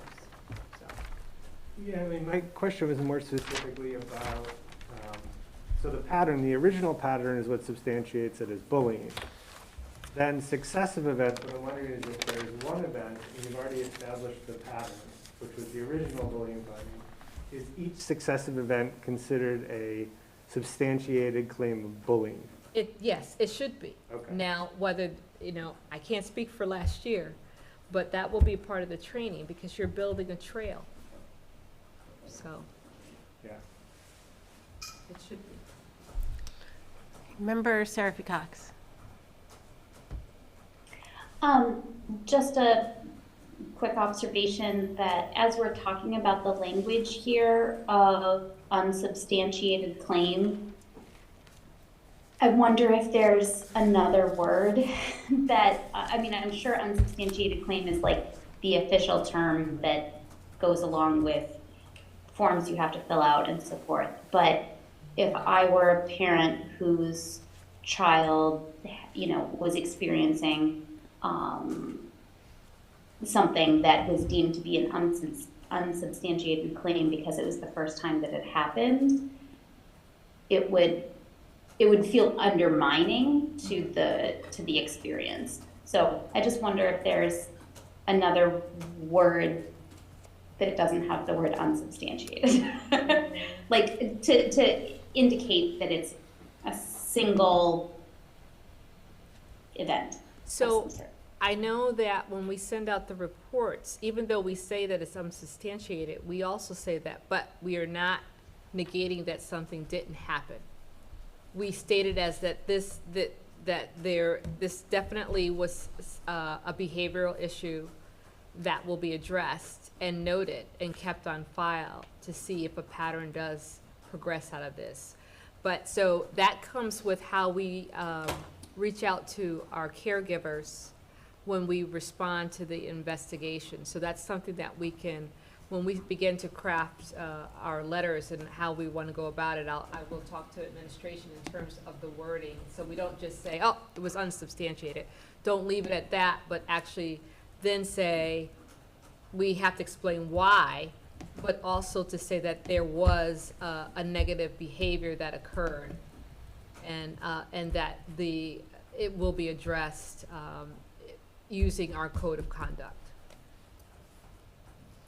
Member Gazy, then Member Robbins. I know when I read the bullying definition, I totally missed the repeated part, and that seems to be a key component of the thing. So why don't we underline it or bold it with a caveat somewhere that if this is a single incident does not define bullying, but it will be kept record of in case it becomes a pattern. So We can add that to the policy. yeah, that's what I'm thinking, just a little bit more clarity on why this unsubstantiated claim is mostly because it's not a pattern.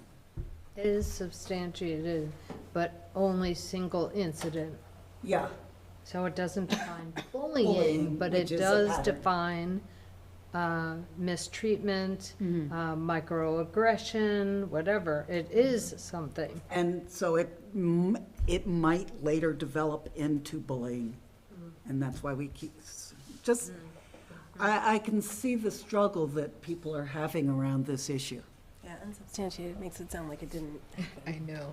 Yeah. I hear that. I do hear it. And so we'll finesse that language in our letters that we respond to families. I want to be careful, though, by using the language that this may develop into bullying, because now you're labeling the other child, and it may not necessarily be the case. So we want to be cautious with that as well. Okay, Member Robbins, then Member Davis, then Member. Take mine off. Oh, taking your. Lower my hand. Okay, okay. I'll probably have to go through that, figure that out again, but Member Robbins. So a couple of things, just primarily that language about unsubstantiated, I agree, is one of the ones that must feel not satisfactory to a caretaker or a child who's come through and said, this happened and it hurt. And I wonder if the language might, I heard you say negative behavior, and I heard you say the evidence, something around evidence the evidence does not support the finding of, or whatever it is. That, I'm just thinking if I had a letter, how that would feel if I got it, just to say, unsubstantiated does feel very much as though you're wrong, that child is right.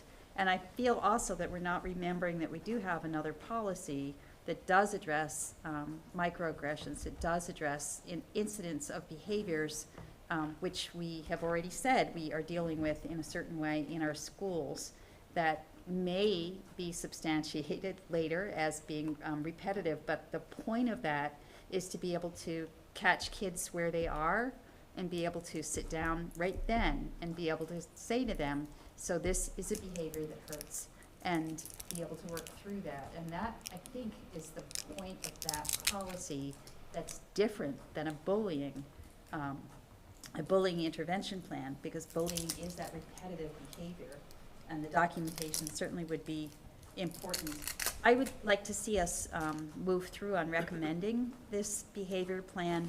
It does feel as though we have a lot of discussion around it, and there's more to be thinking, and my guess is that we'll have more that we want to add to it and get reflection back from constituents. So I am going to revisit my suggestion that we do that within, at least at this first year, on an annual basis, rather than waiting 2 years or 4 years. Thanks. Thank you. Okay, so Member Davis, and now you're back on the list. Okay, got it. Member Davis, then Member Miller, then Member Agnew. Okay, my thought may be too somewhat off, but it was just that I know that I'm wondering if kids have maybe with the school adjustment counselor or something come around and do some bullying lessons within, so like kids know what they're looking for. I know that in my school, our counselor each year comes around, there's like some really nice picture books about it. I'm not sure, I can't picture what might happen in upper grades, but I imagine it's possible, so that they have the language, and the repeated is absolutely a part of the definition, like that they're clear about it. That, and lots of good examples are in the playground. If someone just won't play with you that one day, that's not the same as bullying. It doesn't feel good. And you can say, this didn't feel nice, you were mean to me or something, but it doesn't mean bullying, and that's very tricky, but that repeated part is made real clear. So, that's. Okay, Member Miller. The word I was thinking of when Member Robbins was talking is validating. You just validate that a single incident has occurred. Because it's important to acknowledge and that you believe them, that a single incident has occurred, but that may not fit the definition of a process of bullying, a progression. Yeah. But that you want to validate that something did occur and subsequent incidents would better define bullying. It does say right in the policy, it does say repeated incidents. Yeah. That's it. That's it, okay. Member Agnew. I was just thinking about the unsubstantiated issue, and that it might be guidance to give to principals that I don't know that it ever was just a form letter that went home and said, unsubstantiated, you're out. You know, I think it was a meeting. If somebody took the time and was that concerned about their child and filled out the complaint form, which was pretty significant, you know, it would raise the level for the principal to have a meeting to discuss what the outcome of the investigation was. And it's a tricky one. I mean, it's very sensitive to talk about it, but, you know, I don't recall if we ever used unsubstantiated in the way that would be dismissive. It might be something that was teasing. It might be something that was hurtful. And therefore, there is part of the discipline code that would also address that. Right. You know, that it didn't rise to the threshold of bullying, but it did rise to an action that was going to have to be taken to rectify the hurtful feelings that happened as a result of what the child said. So, I don't know. That's up to you, Dr. No, Bonner. this is all good. I'm taking all these notes, Okay. so it's going to help, and I'm going to share it with the administrators. I think that we got stuck on that word unsubstantiated because that's the word that DESE uses. So when we put the codes in, it's substantiated, unsubstantiated. So, but it softens the language that all of you have given has softened that blow to our caregivers, which I'm so sure the administrators will appreciate. So we'll include this in our language, in our stuff. Thank you. Member Stein. Yeah, and I apologize if this mentioned when I was stepped out, but one of the ways this is talked about in my experience, at least at Bridge Street, is that this thing that happened was unkind. There are unkind things that happened, and they're not okay. And then there is bullying. Those are two different things. So, you know, this wasn't substantiated bullying because it wasn't repeated, but it was unkind. and this is how we sort of addressed it. That really makes people feel validated. And I see it like take that sting away, because it's recognizing what happened and saying, there's this definition about this thing, we understand why you're upset, and we're remediating it in these ways, right? Like, so I found that to be really impactful, at least as a parent there, with the way they use that unkind language to designate those things that are not substantiated bullying, right? The repeated aspects, like kids will be unkind, and this is when kids were unkind. Yeah.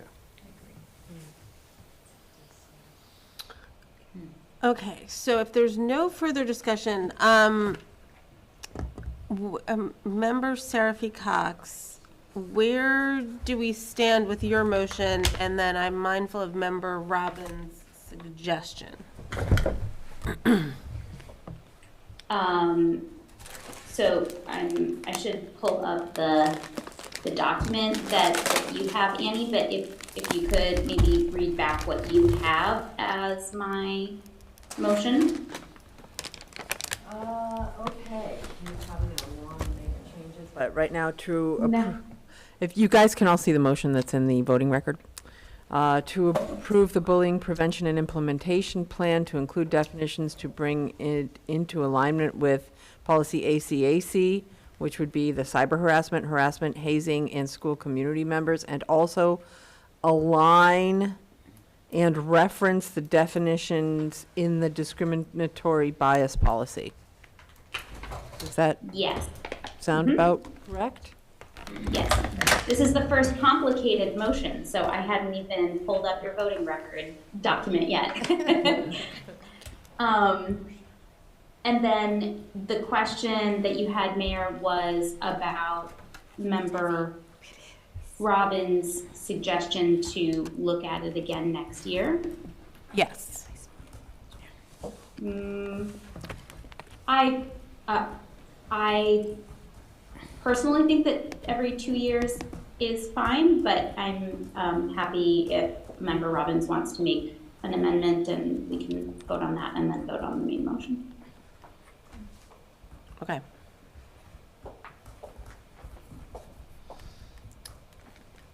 I'll let you get some grapes, and then would you like to make? Yeah, these are great. Whoever brought them, thank you. Yes, thank you. So you're going to accept my amendment, but we review it next year. That's no, not what she what said, I said actually. is that, what I said is that if you would like to make an amendment to my Okay. motion, So I'm add that making in, we can I vote would on like it to at make an that. amendment that we revisit this next year. Give it some time, and then maybe come back and have a look at language changes that might come up, or other pieces that might help it be better. So that's a motion to amend the motion. Is there a second? Second. Seconded by Member Stein. Any discussion on that amendment before we vote on the amendment, before we vote on the full motion? Okay. Just that, I'm sorry. say that it had been more than 2 years since we had looked at this plan, so I definitely understand the reason for the motion.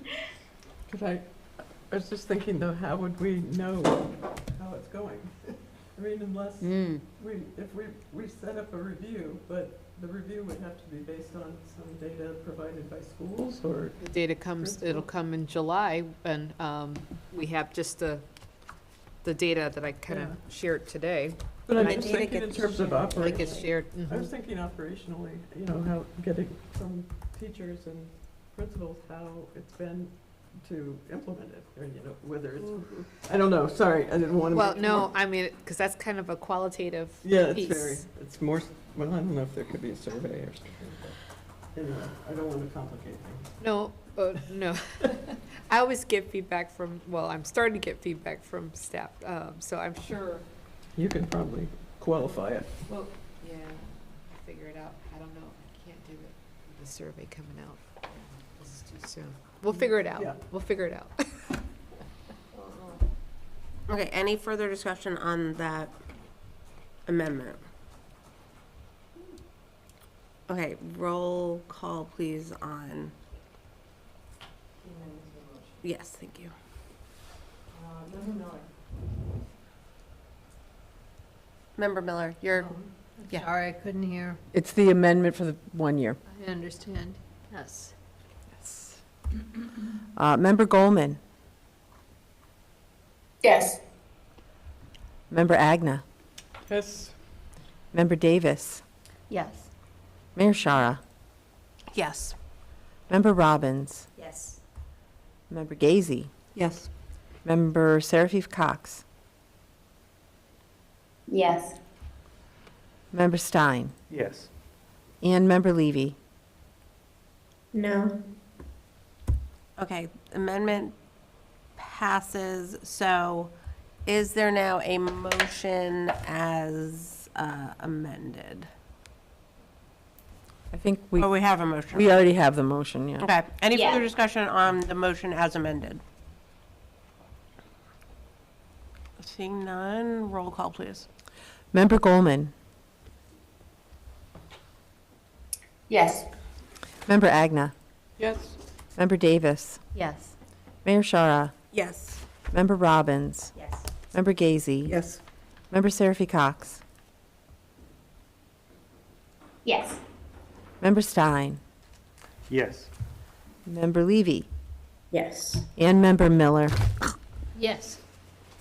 Okay, that has been approved. And moving to D, recommendation to approve superintendent's annual goals and the evaluation process. And, yes. I'm gonna ask Annie, can you share, can I share my screen? Yeah, are you, yes, you are a co-host, you should be able to share. Oh, yes.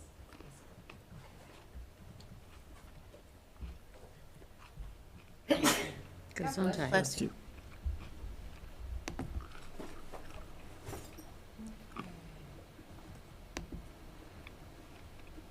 Okay, I'll get my notes, I'm sorry, I'm a little. This is a very impressive binder. I've been doing this for a long time. Wow. So, okay. All right. This is going to be a tag team presentation with Member Levy. And it was a pleasure having an hour and maybe about a half with the evaluation subcommittee, very thoughtful and focused. So part of the school committee's duty is to evaluate the superintendent of schools. And so in this process, the first steps is for me to do kind of a self-assessment and to come up with goals. There's actually two parts to this. My 3 goals, which I've decided on this year, and then the second half is about there are 4 standards pertaining to leadership. And of those 4 standards, there's like 50 or 60 indicators. I'm not doing all those indicators. I don't have to, thank goodness. But I've selected a few of the indicators under each standard. And that's what I'm going to take you through this evening very quickly. And then also talk a little bit about the process in which you all will be engaging in for the evaluation. So my first goal is to effective entry and direction setting. So this should be very familiar with you. You know, on the last school committee meeting, I presented my entry plan. So in essence, the entry plan is one of my goals. To actually complete and implement that plan is one of my goals. So you will see the same language. I'm just gonna do this.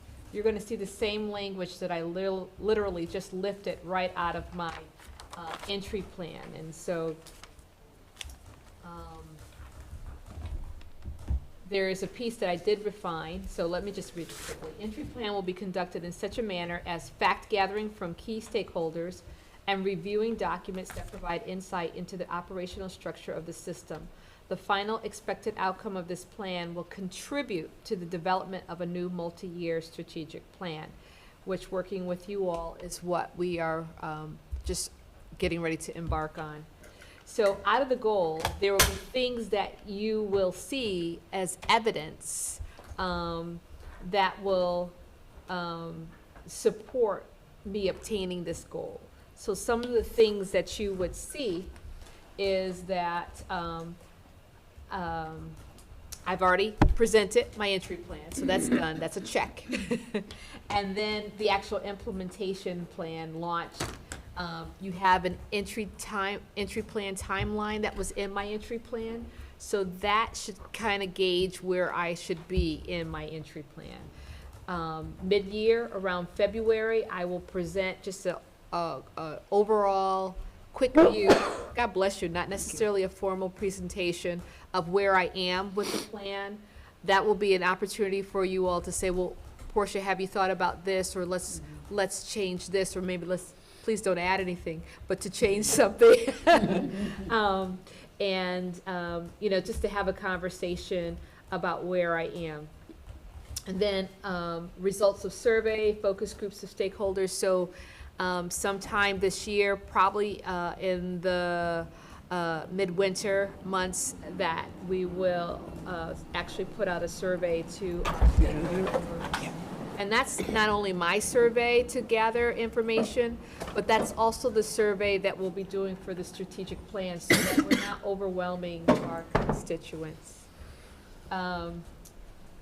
Excuse me. And then the final presentation of the entry plan findings, and that will be in June. And then another piece, administrators' professional learning around restorative practice and SEL, updating select policies and code of conduct to include anti-bias and anti-race language and practice, equitable budget that addresses needs of learners, that provides opportunities, accessibility, and inclusion. And then goals and school improvement plans will be SMARTY, which is specific, measurable, achievable, realistic, time-bound, inclusive, and equitable. So those are the benchmarks. Those are the things the evidence that you'll see that I have actually obtained that first goal. The second goal is the new superintendent induction program. And as you know, although I'm not a new superintendent, I did take on this opportunity to be a part of this program, and I'm finding it to be really, really advantageous, very helpful. And it's also nice to network with other superintendents. It's kind of building those relationships. So, but it is a lot of time, which I'm finding out. So I meet with my coach, who you met last time, Michael Sullivan. We meet every other week.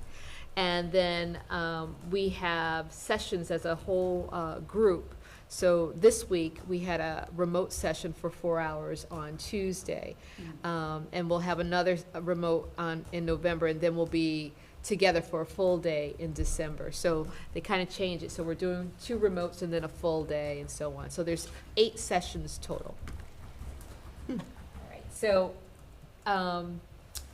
so some benchmarks that you should see in terms of me actually participating in this would be, first of all, proof that I'm actually participating. So the calendar of documents and attendance, verification from NISP that superintendent actively is engaged in the first year of the program.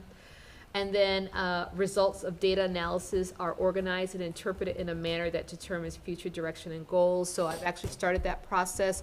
All the conversations and walkthroughs and collecting of data, I'm organizing in a chart. So you guys can see some of that I'm not going to share, because some of that I don't think I want to share with you all. In terms of things that I'm thinking about, but I will share the factual data, the hardcore data, and then some of the things that I'm discerning from what I'm gathering. And then another piece, and this came about when talking to the subcommittee, that they kind of wanted to see, okay, so you're doing all these things, they just kind of wanted to see how are you, putting these skills in action, or how is it affecting your leadership? So I've actually already done my leadership profile using Bowman and Deal, and so I have a beginning one, and so I'm going to share that with you, but I'm going to do it again at the end of the year and see if I've changed. So it'll be interesting. So I wanted to share that with you. The third goal is maintaining momentum during the transition. In other words, keeping the district moving forward during this changing year while learning my way and learning about the district. And so the benchmarks for this, complete educator evaluation plan. So I'm in process with this. So we know that since the pandemic, evaluation of administrators and staff have kind of been very lenient. So I've met with principals, and I will be soon meeting with directors. I met with Roxanne today. So they're setting their goals, and which is a very exciting time for them. And then log or notes demonstrating at least 3 visits per school. So I do visit the schools, but I want formal visits where I'm actually doing walkthroughs, and I'll share that evidence with you as part of my goals. And then analysis of summative evaluation reports. So that means that once I finish, I'm evaluating the 6 principals and 3 directors and some other people, but those I would actually share what I'm finding with you in an overall view without revealing who those individuals are, because there has to be some confidentiality. All right, so the second part of the evaluation are the indicators. So there are 4 standards. The first standard is instructional leadership. So I chose 1E. Why does that? It's starting to look double, but I chose the data-informed decision-making. So my goal this year is to establish a district-wide data team. Currently, right now, there are data teams in the schools, and they're, so they are running. But my goal is to do a larger team that pulls from each of the schools, so we're looking at the data overall. Work with principals to use data to establish goals, which I've already done. They use their data. They use the new assessment, M-Class, to set their literacy goals. And then they also used M-Class, which are, they used iReady as well, because especially for JFK. And then this new tool that we have in district, Open Architect, will be the data depository to provide comparative data. So I'm just using that as a tool so that I can do comparisons, analysis, and see if we are moving in the right direction. The second piece, the evaluation indicator analysis of all the data that I'm gathering in terms of the walkthrough. So I'm not just walking through to see what's going on in the classroom, but I'm actually gathering information. I want to see how teachers are implementing the new curriculum. And it's not about evaluating them, but it's about evaluating us. Did we give them the proper PD? Do we need to provide more PD? Where's the struggle? Where's the training?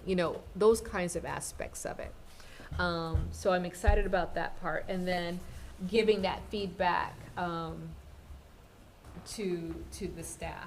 The second standard is management and operations, so fiscal systems. We are right in the heart or start of budget season, so already begun this in collaboration with the business manager, the principals and department heads, crafting a fiscally sound budget. So we are right now currently in the process of meeting those one-on-one meetings. I have 6 in a row tomorrow. I don't even know how we're doing it, but we're doing it. And so I shared with you a budget timeline, and so that should show you where we are as we progress to bringing that full budget to you. And then I look forward to the budget and property meeting that I believe is on Monday to get more feedback and more information in terms of process and protocols and the type of reporting that the school committee would want during our budget presentation. Standard 3, just 2 more standards. So standard 3, family and community engagement. In this indicator, I chose 3A and 3C. So outreach to community stakeholders and organizations. I've started doing that already. NEF, VINS, REAL. I'm excited because in the next couple of weeks I'm meeting with all of the PTO heads, and eventually I want to get to CPAC and LPAC. So I'm working my way through some of the key stakeholder groups, as well as I just met the president of Smith College, and so I'm excited. I'm making the rounds and making connections to our partners, those who have been contributing to the schools. And that goes with the 3C about communication indicators. So implementation of Parent Square, we're in our first year. We're getting great feedback from our parents. They like the tool. Monthly newsletters to our caregivers and staff.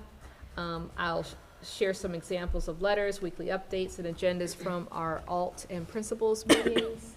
And weekly updates, which you guys see all the time now, and you won't get one tomorrow, though.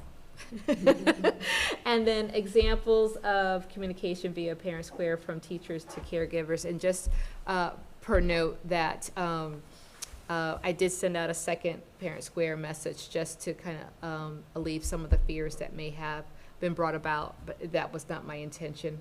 You know, trying to do a good deed, and unfortunately, it was perceived in the wrong way. So, last standard, professional culture. So I chose 4B and 4D, cultural proficiency indicator implementation updates for relevant policies and practices and procedures. So as you can see, we've already started with that work with bullying. I know that there's other policies that will be addressed, but I am going to ask about attendance, probably coming up at not the next one, but the one after. And then trying to align these things with the code of conduct, making sure that that stays up to date with the changes in policies in which the school committee changes.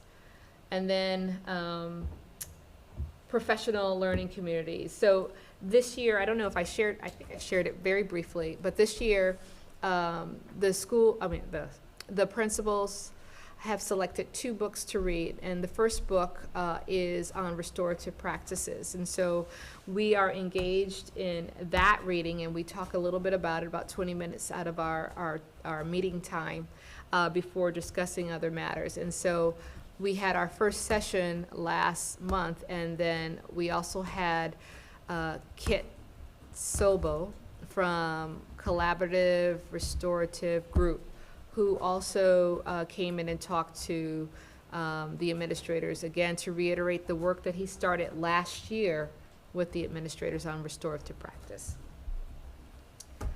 All right, so after all that, you guys get to work. So there's a 5-step process in which you as members will be engaged in, and actually step 1 was me, what I just did. I shared the goals and the indicators that I'll be focusing on this year. So I'm going to quickly go to step 2. So I'm recommending tonight for your approval of the 3 goals and the indicators that I have decided to focus on for this school year. And so what will happen is that this is a 1-year cycle, by the way. It's a 1-year evaluation. Sometimes you could put the superintendent on 2, but since I'm new, I figured this would be 1 year. And this reiterates the fact that I said that there were a lot of indicators. I only chose a certain amount. So when you are doing the final evaluation tool, is that you should stick with the ones that have been identified. Step 3, the implementation plan. So once the goals are set, it's time to get to work. For the most part, this is the work of the superintendent. There may, of course, be support that the school committee must provide to enable the work. For example, certain initiatives might require budget allocations to be successfully implemented. In addition, it is helpful for the superintendent to keep the school committee apprised of progress throughout the cycle. So maybe sometime I may mention that in my superintendent's report. So on February 8th, and during that meeting, I should give you my mid-year progress report. So expect that to see where I am. You can ask questions, and again, that might be a time where you might want to edit some of the goals, or to, Portia, have you thought about this? So it's a time for adjustments as well. So in June, I do my final presentation to you. That will be a formal report. And I believe that what I'll do is I will create a Google folder for you where you will see all the evidence that I've collected for each of the goals and the indicators for your review. And there is a tool, which I did not, I think it's shared with you all. There's a tool where MASC, where you actually check off and you write comments and inquiry based upon, have I met the goal? And the same for the indicators. And then what happens is that once you've filled out that, so you'll have a whole month. So I do this presentation June 13th. You'll have until August meeting to review all of that material. I won't inundate you. It'll be concise and consistent. I don't have to share everything.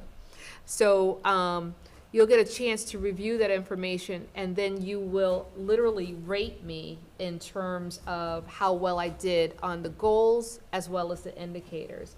And so that, all that information will be collected by the evaluation subcommittee so that they can do a composite score.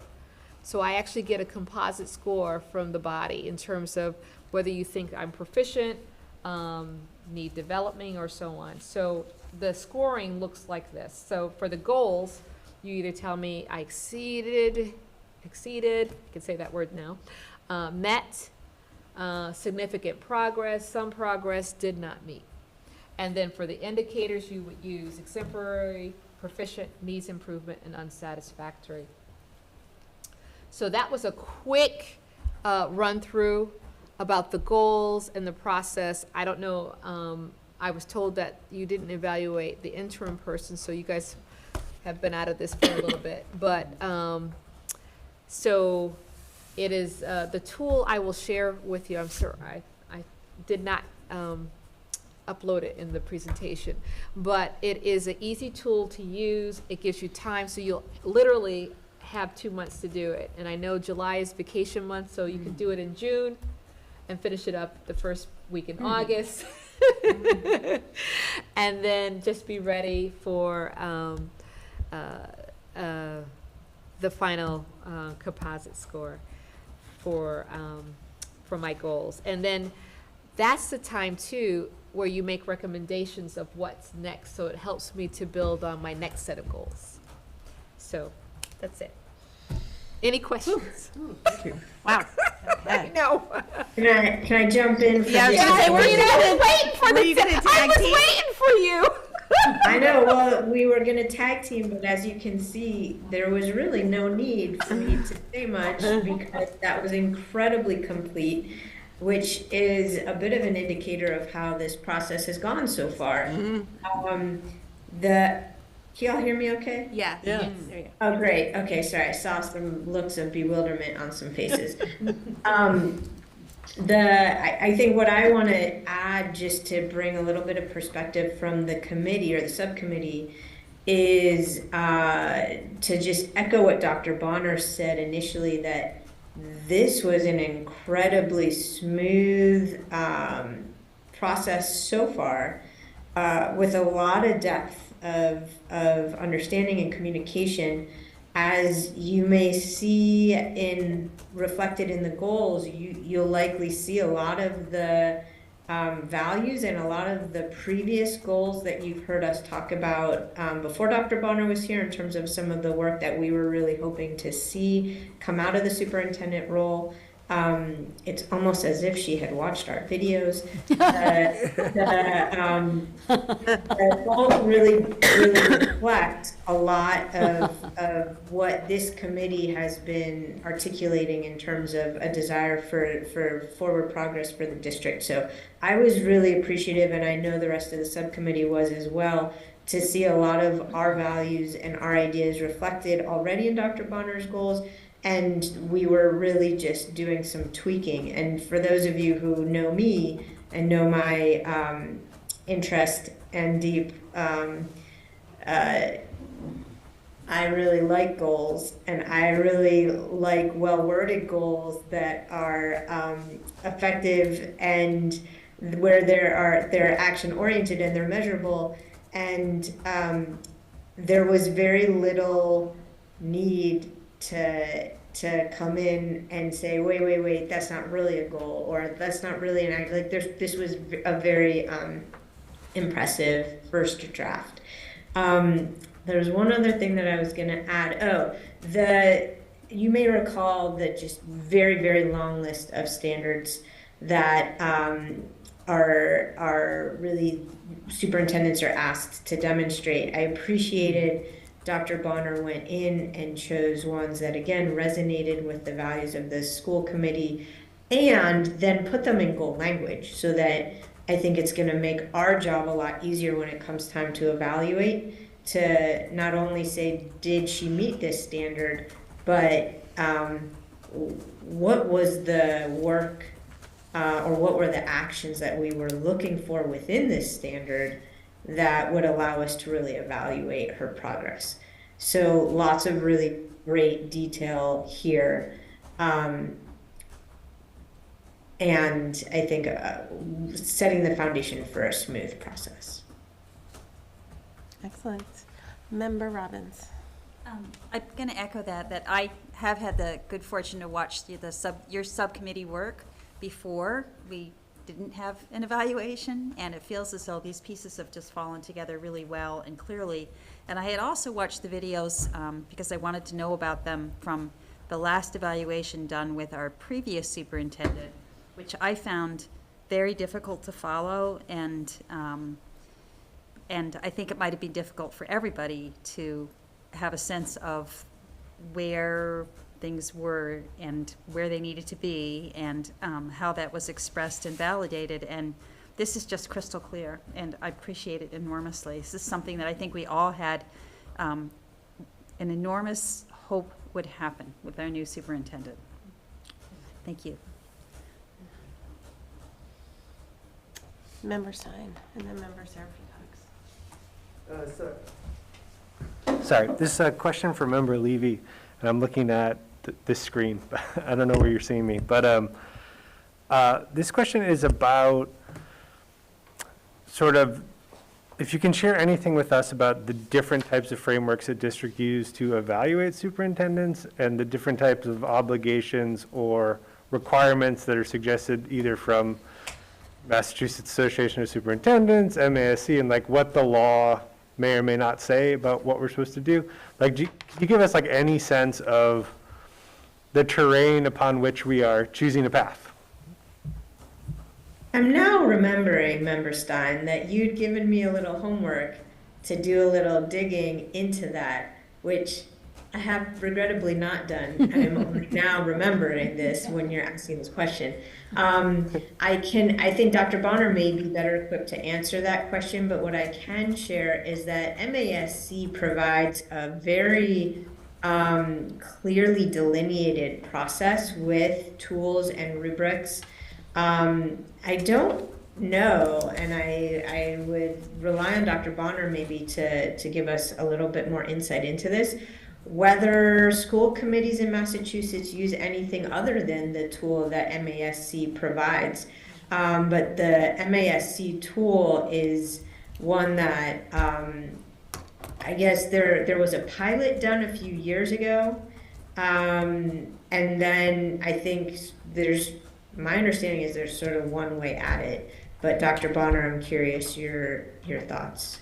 Okay, so as far as I know, that this is the tool of choice for most superintendents. For one, it's a vetted tool, and if there's any litigation that may come from evaluation of the superintendent by the school committee, this tool, knowing that it's been vetted and knowing that if it's followed by the protocol, that there should be no question in terms of the fairness of the evaluation process.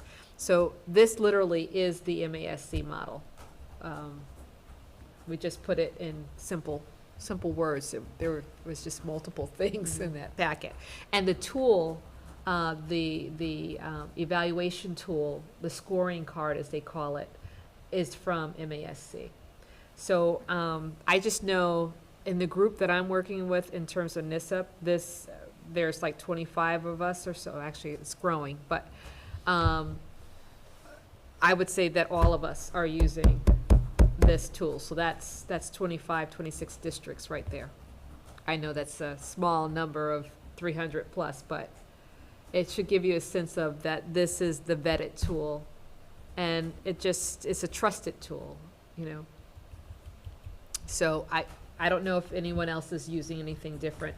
When my short stint in Massachusetts, 10 years ago, this was the tool. A little different, but I like to see the fact that it's now very, very clear. Yeah, I mean, the reason I ask is similar to Member Robbins' comment that the previous evaluations are difficult to watch. And it may just be a question of the way that if assuming that was the same tool, the tool was structured and understood by that committee. But it did appear that the realm of evaluation from the videos at least was extremely narrow, and any deviation from that wasn't allowed, which almost seemed to just insulate the principal structurally from certain forms of accountability. And so that's why I'm asking questions about these topics. So yeah, and Member Levy lived through it, so she could probably share, yeah. Well, and I'll also just add to that I think part of the challenges of the last review that at least I was there for, though not on this subcommittee, was the lack of clarity in the goals themselves. And the narrowness of the goals themselves. And so the fact that we now have these very robust goals that are very clearly articulated with very clear action steps and very clear benchmarks and measurables, I think is going to really aid in remedying some of those challenges that were there in the past. I also think that because these specific goals link to the creation of a future district-wide strategic plan, that as we know from our retreat, this committee and others in the district will have an opportunity to be a part of. I think that's also going to aid in having very clear, meaningful goals for the superintendent and the district that I think gets us away from those very narrowly focused goals that didn't allow the school committee, to your point, Member Stein, to evaluate the previous superintendent in areas that maybe we were really wanting to evaluate, but the goals didn't allow us to. The other thing that I think this remedies is, and others can correct me if I'm wrong here in my memory, I don't believe the school committee had selected the standards ahead of time, the list of 70. So there were 70 standards in which we were supposed to give feedback, which was very hard. And then it seemed like the committee just chose some to then actually articulate the feedback in, and there was no clarity there. So the fact that now there are specific standards with specific goals within those standards, I think that's going to make the work of this committee or the subcommittee much more clear and transparent. There was not a lot of clarity at the time about how feedback from the full committee was going to be used in the evaluation of that the subcommittee put together. And that's because I will not be here for the bulk of this work. That's not an area that I wanted to delve into. That's, I think, the work of the subcommittee to come, to really articulate that ahead of time for you all. What is going to be the process for gathering your feedback and then incorporating that into some kind of cohesive, understandable set of feedback for the superintendent. I think there was another thing, but that's most of it. Okay. I'm going to go to Member Seraphy Cox, then I'll go to Member Miller, and then Member Goldman. I will just say that Member Levy's recollections of the last process comport with my recollections as well, and my frustrations. So I'm really excited about these goals, and I just have to say, having been on the receiving side of Member Levy's edits before, to say that she only had tweaks around the edges is very high praise. Okay, Member Miller. Yes. I just wanted to add something to what Member Levy had said about before Dr. Bonner even was here. And once we learned that we were not going to be evaluating the interim superintendent, we had developed on our own, in the three of us, goals and things that were important to us in a superintendent. And we just brainstormed. And then Dr. Bonner shared with us this process, and we were like, she just hit every single thing that we had already identified as important things. So we were very pleased with this entry plan and goal set, and we were all just very pleased that she hit every nail on the head. Member Goldman. Hi, thank you. I just wanted to mention that I believe I'm the only member on the current committee that has been a part of an active superintendent evaluation subcommittee. During my first term, I was on the subcommittee with the evaluation process for John, and I was not the chair of that committee, and it was my first term, so I learned a great deal from that process, and I would be so happy to have a conversation with the new chair of the subcommittee in the new term to sort of go over some of those pieces and a framework that I had designed when I had anticipated I would be the chair of the subcommittee, but then wasn't because I decided I'd rather be on the budget committee. But I still think that it can be a really meaningful way for the committee and the superintendent to connect through that subcommittee. And so I just encourage whoever decides to pursue the chair of that subcommittee to reach out to me for that information. Thanks. That's a nice offer. Member Levy. Yeah, Member Levy, do you have your hand up again or anew? Yeah, I had one other thing that I wanted to add, kind of in response to Member Stein's question. And also, thanks, Member Goldman, and I also recommend the next chair to reach out to Member Goldman.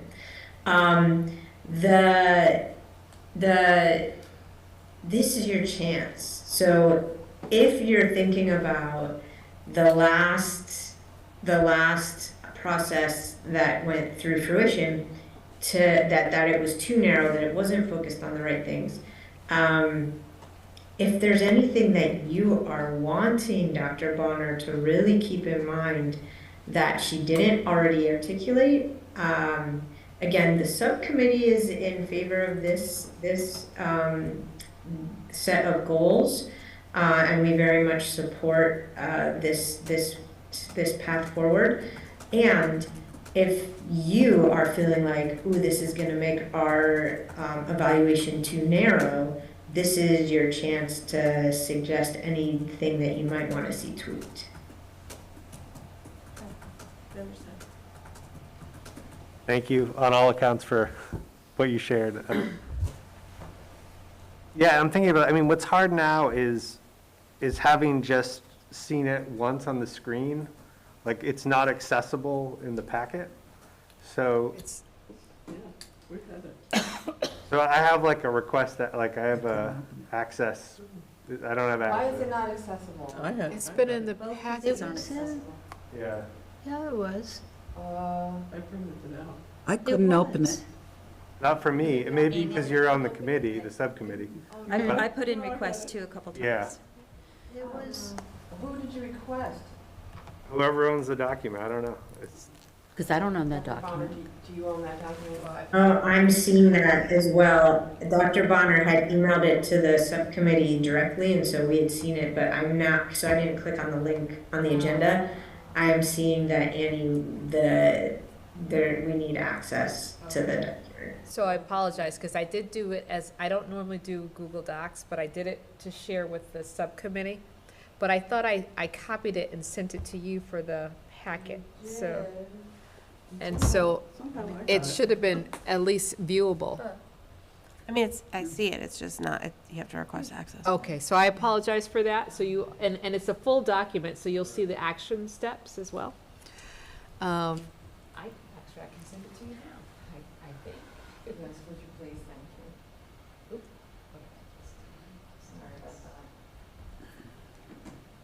that. Yeah, which is to say, like, I'm not sure exactly what I might suggest, having just heard it once and read it on the screen, right? I think that what I'm looking at, Annie, you're the one that needs to give access. Yeah, that's. Tell me what the name of it is.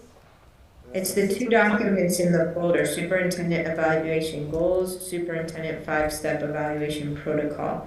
Both of those are I'm gonna share that again. It's funny. But when you share, say, Yeah, I'm sharing it right now.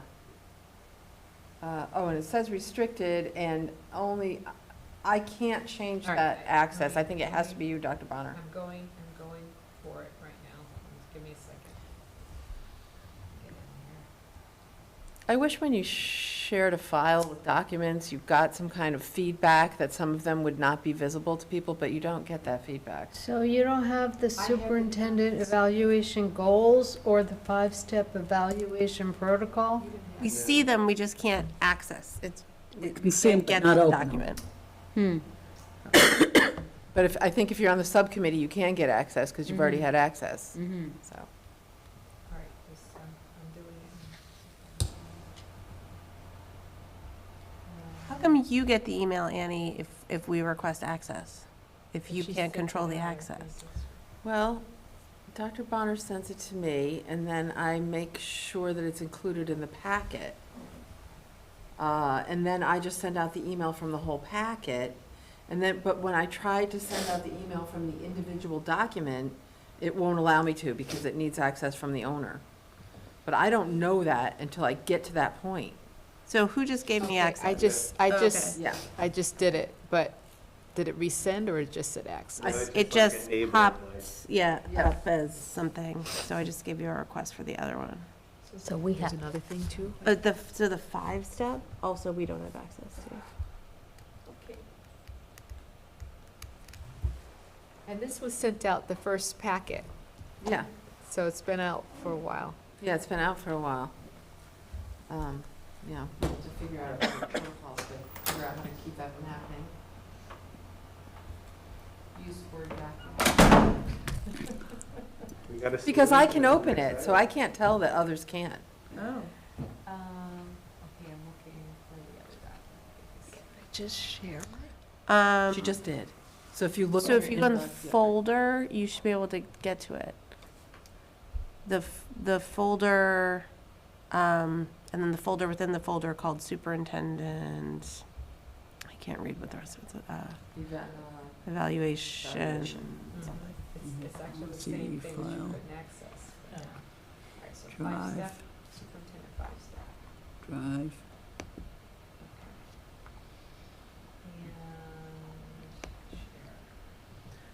While we're doing this, are there any other questions? Oh, I can't see everyone on Zoom. Okay. No? Oh, sorry, Member Seraphy Cox. That's okay. My only question was, do we need a motion on this? It says recommendation to approve, so. Yes. So I would make a motion to approve the superintendent's annual goals and the evaluation process. second. Motion's made by Member Seraphy Cox, seconded by Member Robbins. Any further discussion? Oh, yes, member sign. I'm wondering what the yellow highlights in here.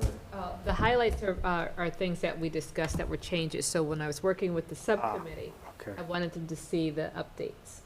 That's what that was. Nothing significant, though. That's just. Okay, anything else? I know you're trying to speed read. Yeah, I mean, and the only piece, and it may be in here, and please point it out if it is, all of these goals are the goals that I care about for the district. I guess the piece that I'm wondering about are goals that relate to the committee. So things like communication, feedback, I don't know, I haven't worked it out, but a number of the areas in which we as the supervising body and work directly with the superintendent in this capacity would have sort of standards or expectations for that we might want to give feedback on or solicit feedback on. And those, I know we did that informally last year in the absence of a system, right? But like, I don't know if any of that is in here, because it's like, this stuff is big picture, important, moving forward. That's like somewhere else. She's locked out. I think she's locked. Got it. Sorry, Holly. So to address your concerns about establishing the working relationship between the superintendent and the school committee, so the standards, Standard 2 and Standard 3 hit specifically that. There are some other areas, but I want to point out an example. So for the very fact that we'll be working collaboratively together around developing an appropriate fiscal budget, doing the policy work, the weekly updates, keeping you informed, and let's see, implementation of relevant policies. I mean, the list can go on, but I know that these are interactions, but these are interactions with, mainly with other stakeholders, but there are some examples of me working with the school committee. All this work comes under you, so it's kind of hard to, you know, but if you're talking about, the goal is for me to implement the work that you set, and so policy setting is one of those pieces. Yeah, I mean, I'm just thinking more from the things that we as a committee have struggled with really the one or two folks that are under our provision have been much more mundane. And I'm not necessarily worried about them, but I do worry that if we don't include provisions to address them or evaluate them as part of this, it's something we can't like talk about, and then there becomes no avenue with which to address them if they are problems. So that's sort of what I'm pointing out. And if I had, you know, more time with the document, it would be, I'd be able to maybe suggest some place where it would fit in or what standard it would align with. But, you know, it's that piece of how do we, you know, it's a version of this in essence, but us as the employer, right? It's like, how do we talk about the working relationship and how that's functioning? That's not tied to, did we develop a budget together? Or did we implement this plan together? It's, how is it all going in terms of the communication, in terms of the follow-up, in terms of the, I mean, one big thing we really struggle with as a committee is when we vote on something that's actually happening. And so those are, unless it's listed as a budget, like where does that fall? You know, like unless it's a specific action item in the plan, where does it go? So, and how do we follow up on it? So I don't know how to incorporate that on the fly, but it's just, those are the things we've really struggled with as a committee because of the ambiguity over the last year and a half. Member Levy, were you gonna respond? Well, yeah, I wanted to maybe get a little clarity. I wonder, Member Stein, so, and I apologize, you may have said this clearly, my cat was doing some things that drew my attention away. This is the problem with zooming in. It sounds to me like what you're talking about is general execution of the job on the superintendent's part, in addition to clarity of communication with the school committee. Is that right? Yeah, I think that captures, I think that captures it. And I don't know if that's in here, I might just not see it, but this seems like at a much higher level than that. Yeah. I also, I wonder if we have agreements yet about what, and whether we're aligned as a school committee about what we are expecting in terms of communication. I know this was a thing that came up previously in terms of to what extent should a superintendent respond to a request for information from us? When is it too much? I'm still waiting on our attorney's memo on that too. It's about 18 months late at this point. Yeah. Again, it's a conversation. It's the same conversation that's been going on. Yeah. So I'm wondering, given that lack of clarity, how might we word something to add to this that would satisfy what you're looking for and also be general enough to work, given our lack of agreements in that area? Is it, and I guess I'm wondering, Dr. Bonner, I know I'm not looking at the standards in this moment. I know there are standards, as you said, about communication with the school committee. And I wonder if there's anything that feels like it could fit into what you've got now, that looks at execution of school committee decisions in a timely manner, and then communication. I'm looking for the qualifier here, what kind of communication, if it's timely, if it's Thorough, thorough communication in response to school committee inquiries or school committee requests. I'm just trying to digest this because I kind of feel like I'm paying for other people's past sins right now. I know, and it's kind of, I'm just taken back by that. But if we do that, there has to be a consistency, and I felt it today. I felt that today is school committee meeting, and I got several emails, and it was like, why is it today that I'm getting the questions? And so it'll be a two-way street in terms of that there must be time, and there is some prioritization in the response time to some people's requests, and that these requests are in alignment with the strategy and not personal things. This is the thing. You have to learn to separate school committee things versus parent things. Yeah, so I guess the question, Dr. Bonner, is because to what you're saying, we don't, this is what I was saying before, we don't have agreements yet about what's fair for us to ask of you, what's the timeline that's fair for us to engage with you, and then what should those expectations be in return. I'm wondering whether it's even a fair thing to ask, and I do. I guess for you, Member Stein, Doctor, I'd love for you to respond, because I do think very much this is Dr. Bonner being asked, as she said, to pay for the sins of others in the past. And so how do we, I guess, Member Stein, how do we make our intentions and our desires clear while not putting those past grievances on to Dr. Bonner? It's not about holding people accountable for past sins. It's about learning from our experiences, and that when things don't go well, you learn to build in proper controls.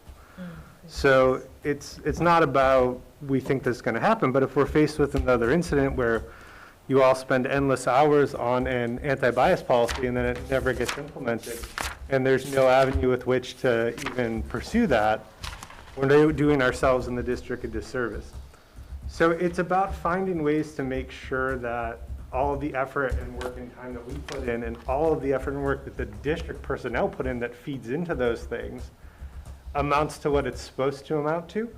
And right now, we have no avenue for that. So the only oversight we have structurally is of the superintendent. And the only process we have is this process. So it's about thinking about controls. It's not about someone paying for the sins of someone else. It's about the district learning about control mistakes it's made in the past, not assuming that they're going to happen in the future. And I'm wondering if Dr. Bonner was accusing me of mixing personal issues with school committee business. No accusations here. I will find a standard appropriate to what the request is, and I will bring it back to the committee next week so that we can, next school committee meeting, so we'll add it on to my evaluation. But I'm hoping that we can approve the ones that are set before you tonight, and if there's one that I may want to switch out, I'll bring it to the school committee during the month of November. Did I see a hand over on the side? Yeah. I did. I would, I guess I would want to say that for myself, I'm satisfied and eager to vote on what's been put forward. It was a tremendous amount of work with, as Member Levy said, really productive, efficient meeting. But I do see, I feel like all through, just really looking through everything that's been written so far, there's a lot of talk about good measurable things, specific things, achievable things for us to go back and say, okay, did this happen? And so the one part, and I confess I'm not familiar with the Bowman and Deal 4-frame model of leadership, which I gotta check out, but I imagine in somewhere in there could be something about communication or something. You know what I mean? I imagine there might be some way to just,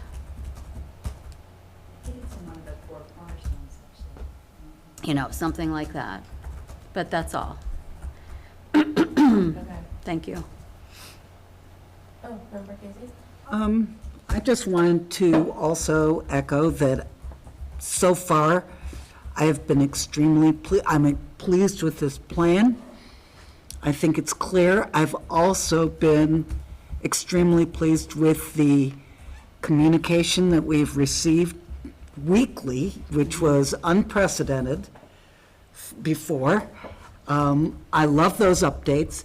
And I also think that there's been, I can learn all kinds of things on the school website now. There's all kinds of programs and community announcements, and the whole feel of it is different. It feels like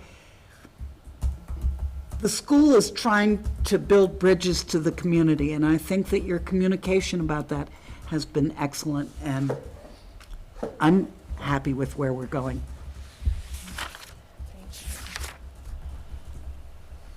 Okay, so someone remind me, is there a motion? There's a motion already. There was a motion. Yes, okay. Yeah, Any- I believe I made the motion. Okay, thank you, sorry. Any further discussion? If not, roll call, please. Member Goldman. Yes. Member Agna. Yes. Member Davis. Yes. Member Mayor Shara, pardon me. Yes. Member Robbins. Yes. Member Gazy. Yes. Member Seraphy Cox. Yes. Member Stein. Abstain. Is that everybody? Member Levy says yes. Member Levy. Member Levy, yeah, sorry. Yes. You said yes? Okay, thank you. And Member Miller. Yes. Okay. Moving to recommendation on renewal of the board docs contract. And Member Stein, you had done some research. I've spent some time as a super user, super publisher, I'm sorry. You know, my recommendation is that we continue to subscribe at the level we're at now that doesn't include all the subcommittees. It's cheaper. But I have some caveats with that recommendation. Just to explain sort of the broad reasons why I think we should adopt the tool, it really is kind of a one-stop shopping place for all things school committee. It has a homepage. It has the ability to create all sorts of different agendas. And then within those agendas, all the documents like we've been accessing tonight are divided up by permissions. So there's public, there's the executive, so it's essentially the school committee. And then there is also an executive committee section as well for additional privacy. So all of those permissions are baked in, they're tied to users. So we don't have to worry at the document level about who has what permission, and we don't have to worry about what the public can see.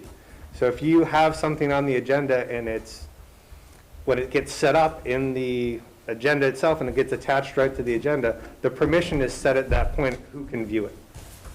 So that's like really handy and really easy to point people towards, because right now if you're in the public and you want to read one of these, you have to hope that you can find the PDF of the agenda on the city site, open it up, click on the thing, and hope you have the right Google Doc permission or a Gmail account or whatever. This is like a lot more streamlined, so that's a plus for it. Also would have all of our current policies and a repository of archive policies, so policies that we have superseded. So you would have the full library of those also available and viewable by the public and members of the body. So it's pretty powerful. You can also generate minutes easily from the template. So we would take essentially our meeting template, you set it up, you put the right attachments with it, and then when you want to generate minutes, one of the things you do is you record the votes within the agenda, and when you generate minutes, it pulls all those votes over.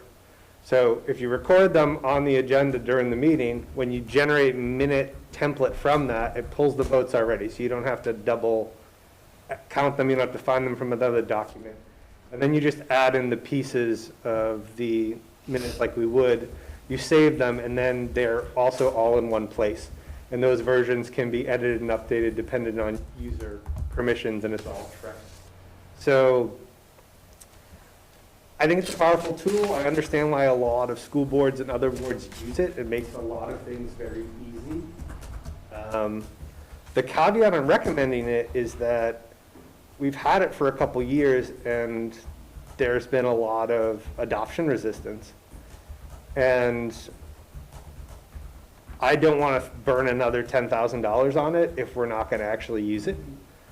But I do think it would help our process. It would take us out of just living in the Google Drive, and I love the Google Drive, but it's just not a great way to organize and easily find things for a board like us or the public. So I think we should do it.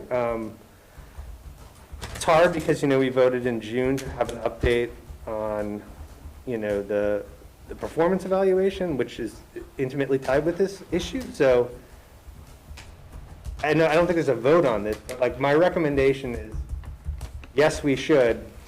Big caveat, like, will we be able to pull it off, and who will ensure that we do?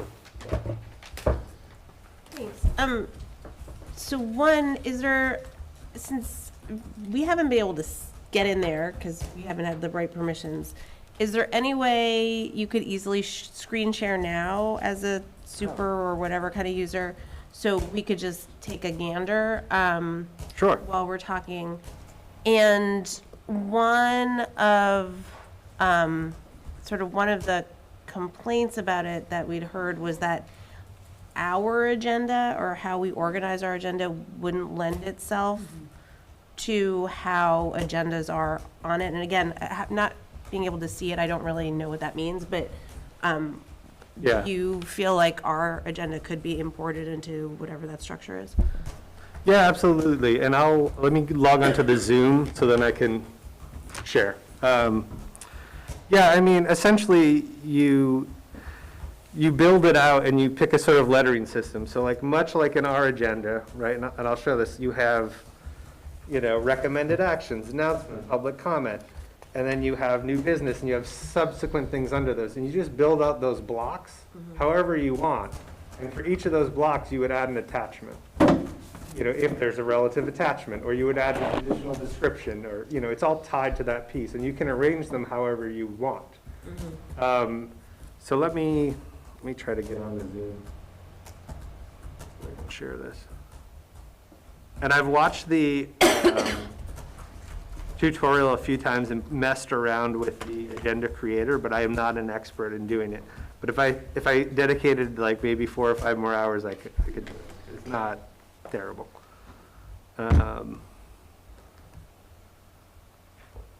Any comments or questions while Member Stein's trying to get into there?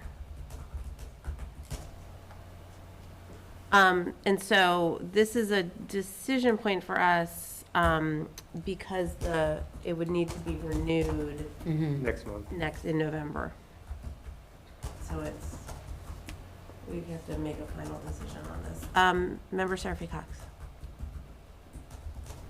Just wondering, since you're a super publisher, does that mean that you can share it with us so we have access? I know that, like the mayor said, that was a challenge before. Yeah, I can make sure you all have access, and I can make you I can't make you a super publisher, but I think I can make you or there's reasons not to, but I can make you either a publisher or an executive, and you'd be able to go in and see it and play with it. If I can make you all publishers, then you should be able to do some editing as well, so you could see what it's like. Sorry, here we go. Where is...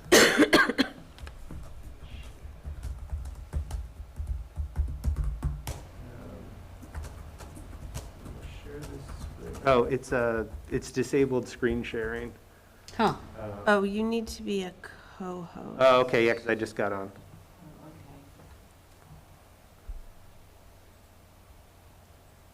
You should be able to do it. This is where I last was. It might make me re-log in if I touch anything. Let's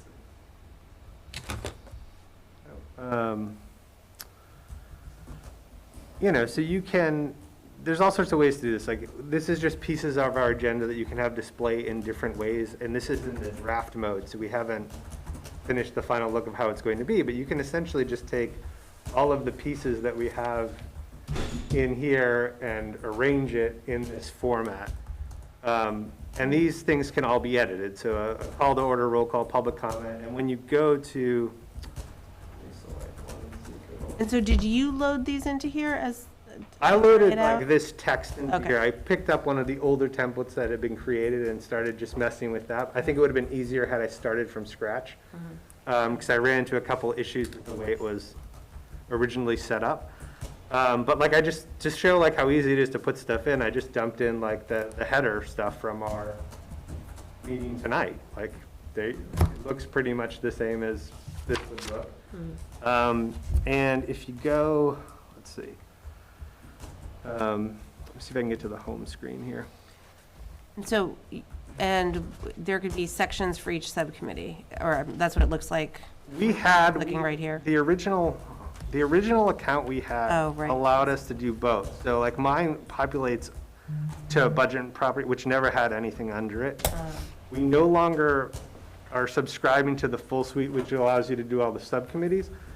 So we could do that, but right now we just have the school committee. And so you would have, a lot of the policies are loaded, right? So if you look at our policies here are all of, I don't know if these are the most up-to-date ones, but you go through and here are all the policies, and then you can link them. You can share them with someone, you can print them, etc. You can move through, however you want to do it. That's actually a lot easier than it is now on the website, where you have to go back to the full Yeah. list and then like start from scratch. Yeah, and you can also have like a retired section and a draft section. So say the committee is working on updates to the policy, they can live in the draft area.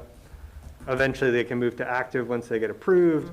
If we retire something or it's significantly changed, you can move it to retired.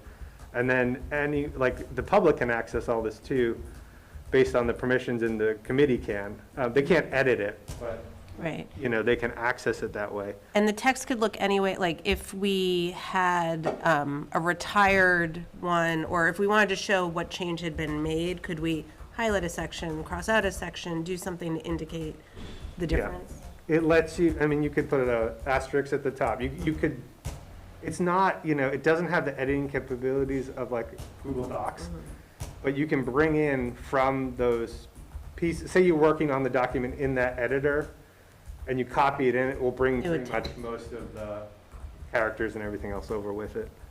Will it bring the colors, like highlighting and stuff, do you know? No, it won't bring that, so it would be hard to, I would say this, if I was on the Rules and Policy Subcommittee, I would think about doing the committee's drafting work in a Google Doc, and then ahead of the meeting, putting that in a draft here, or just attaching it as a PDF. You could just do it on the agenda here, but do the actual editing work for those in Google Docs, just because you're going to want to see what you changed and what suggestions and all that, which this doesn't have that robust of a word processing functionality to it. So yeah, I wouldn't create it in here. But if you had a draft that you wanted to put there that we're considering, like first reading, second reading, you could do it that way, or you could just attach it as a PDF to the agenda item. So, like in the meeting section, sorry, this is hard to see on my small screen. New draft meeting, hold on. Let's see here.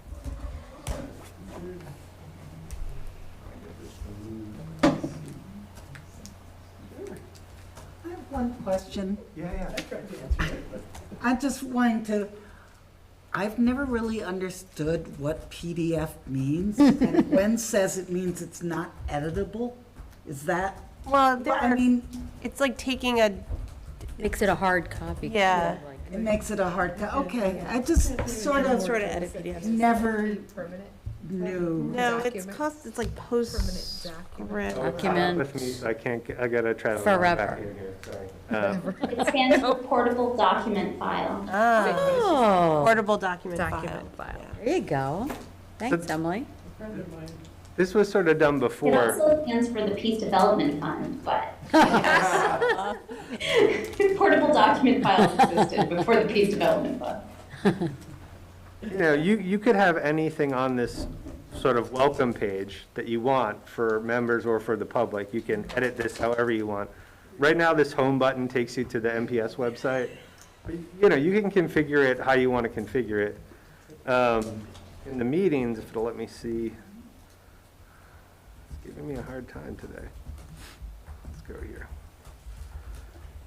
If we were to look here, you could download the agenda as a PDF. If we're building it and we want to edit it, you have different permissions that you can add. I'm sorry. You can link the video?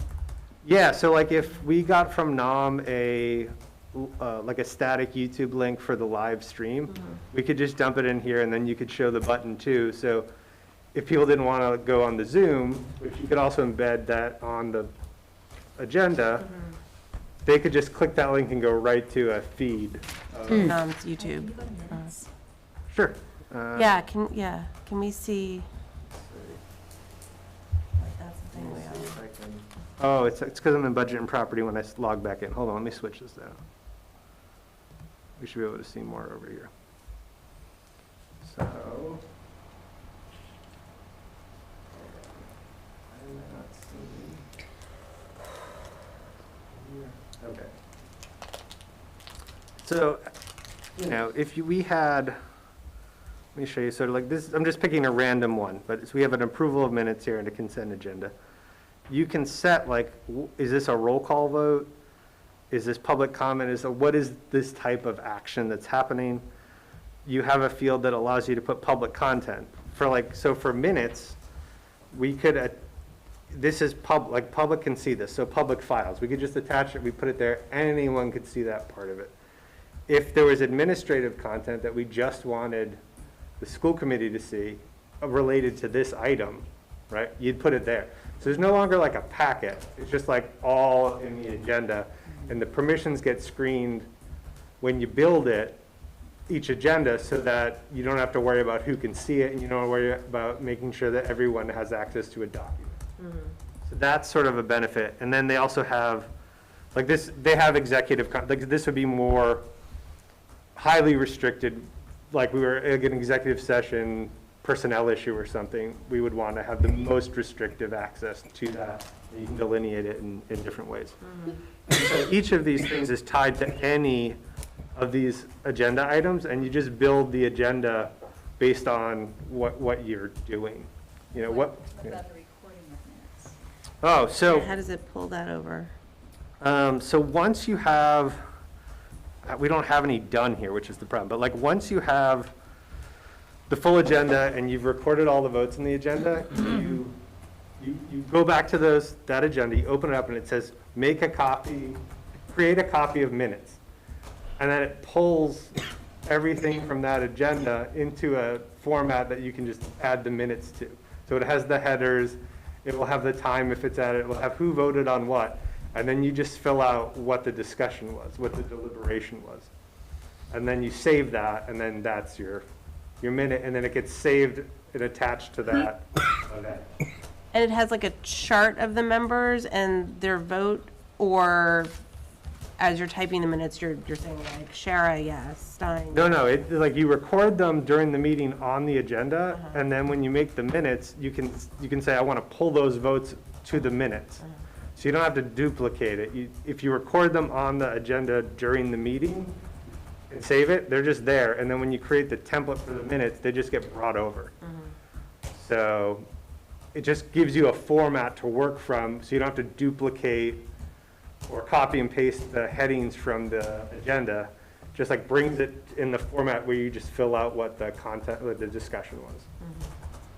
And then you can save those or export them, and they're accessible to the public once you release them. Like once they get voted on and approved, then you can change the permissions so that they're publicly accessible. I feel like I've asked a lot of questions. Anyone else have questions? Oh, and if you go to the, let me see if I can find, where's the, yeah, I mean, you can put other things in here, right? Strategic, we could put all sorts of stuff here. But if you go to Board Docs Help, like when I'll send you a link that your like member, like your username is enabled, or we might have to reset a password if it's already set up. If you go down in this, we've gone, from the top of the page, I selected like Board Docs Help. And if you scroll down on this left side here, this nav, if you just these, I don't know why they have these updates here, it's really unhelpful.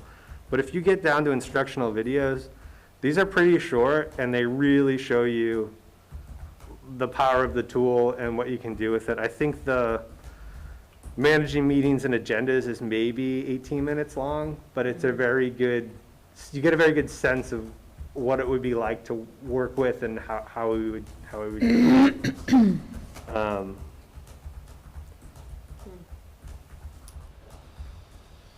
So the only piece that I wish that we could do without, and apparently we can't because I've looked at a lot of other districts that use it, is that annoying first page that says Board Docs. So districts referred to it as Board Docs, and I wish we didn't have to do that.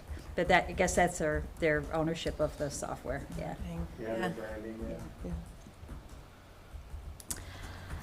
I mean, it'll take work, but the benefits, I get why a lot of people use it. When I went through it in more depth, it just centralizes a lot of what we do. It makes the permissions a lot easier. And I think it does help. I mean, you still have to write the minutes. You still have to summarize the conversation. but at least you can be more accurate. If you recorded the votes correctly, like that's done. If you bring in over all the pieces that were on the agenda that were discussed, and then you're just adding that piece, which is not a small task, but I just think it's a better solution than Google Drive for us. But again, it's like if we spend the money, are we gonna actually do it? So. Yeah, we'd have to commit to it. Member Davis? Well, that's exactly what I was just gonna say, is that I think it looks pretty great, but not if it's not gonna get used. Like, that would be like a colossal waste of money that we can't do that anymore. So what can we do if we voted to renew the contract? That's where we are? It's whether we would renew it next month or whatever? Yeah, because it'll expire, so we'll have to, I would imagine if people needed more time, I don't know what the date is in November and when our meeting is, but I could imagine if we said. It's kind of early November, I think. The 9th. I mean, it could be that we have another time, or we could just say to the vendor, hey, we know it auto renews on the 5th, our meeting's on the 9th. Don't go nuclear on it, and we'll let you know, right? Yeah. You know, so you could do that. So I guess, like, what would we need to do to make it, if the majority of people wanted to vote for it, what do we need to do to make it so it's doable for those that have to use it? My understanding is if we wanted to trial it for our next meeting, somebody would have to put in the hours to set up the templates. So it wouldn't be just, let's go play with it. We'd actually have to sit down and put our agenda in and look into the other pieces and make it a starting document. Member Stein, how long do you think that would take? I mean, I can't imagine it would be more than 4 or 5 hours, because, I mean, that. To set up a first one, that long? Yeah, but then, like, you just copy it. I mean, it might be a lot less. I'm just saying, like, I think that's as long as it might take for someone who's never done it to just figure it out, right? It's the first time you've done it, but, I mean, I'm happy to work on it. If we want to go there, I'll spend the time to do it, and I can contact them for help. If people want to pursue it, I'll put the effort into doing it. It's just, yeah, it's a matter of, like, do we want to do it, and are we going to keep using it, right? So I just worry about wasting the money if we're not going to use it. Yeah. Yeah, no, we would have to use it. Keep investing in it. Every new school committee member would have to learn how to use it. Well, yeah, but they would be onboarded with this already in place, right? They would be like, this is the system we use, this is how you use it. Can I make a motion to try that, if you're willing to do that? Have that little bit of a window and try it for a meeting, and then maybe put it back on the agenda for that meeting, I guess, if we'd have to vote on doing it, yeah. So what's our deadline in terms of, I know Bobby's here. That's if they agree to it, to give us a little bit of time for the next meeting, right? Yeah. They might say, nope. I mean, the upside for us is there isn't a lot on there. It's really just a policy, which we would lose if they got rid of it right away. You know, it's not like we have a ton of history on here that would disappear.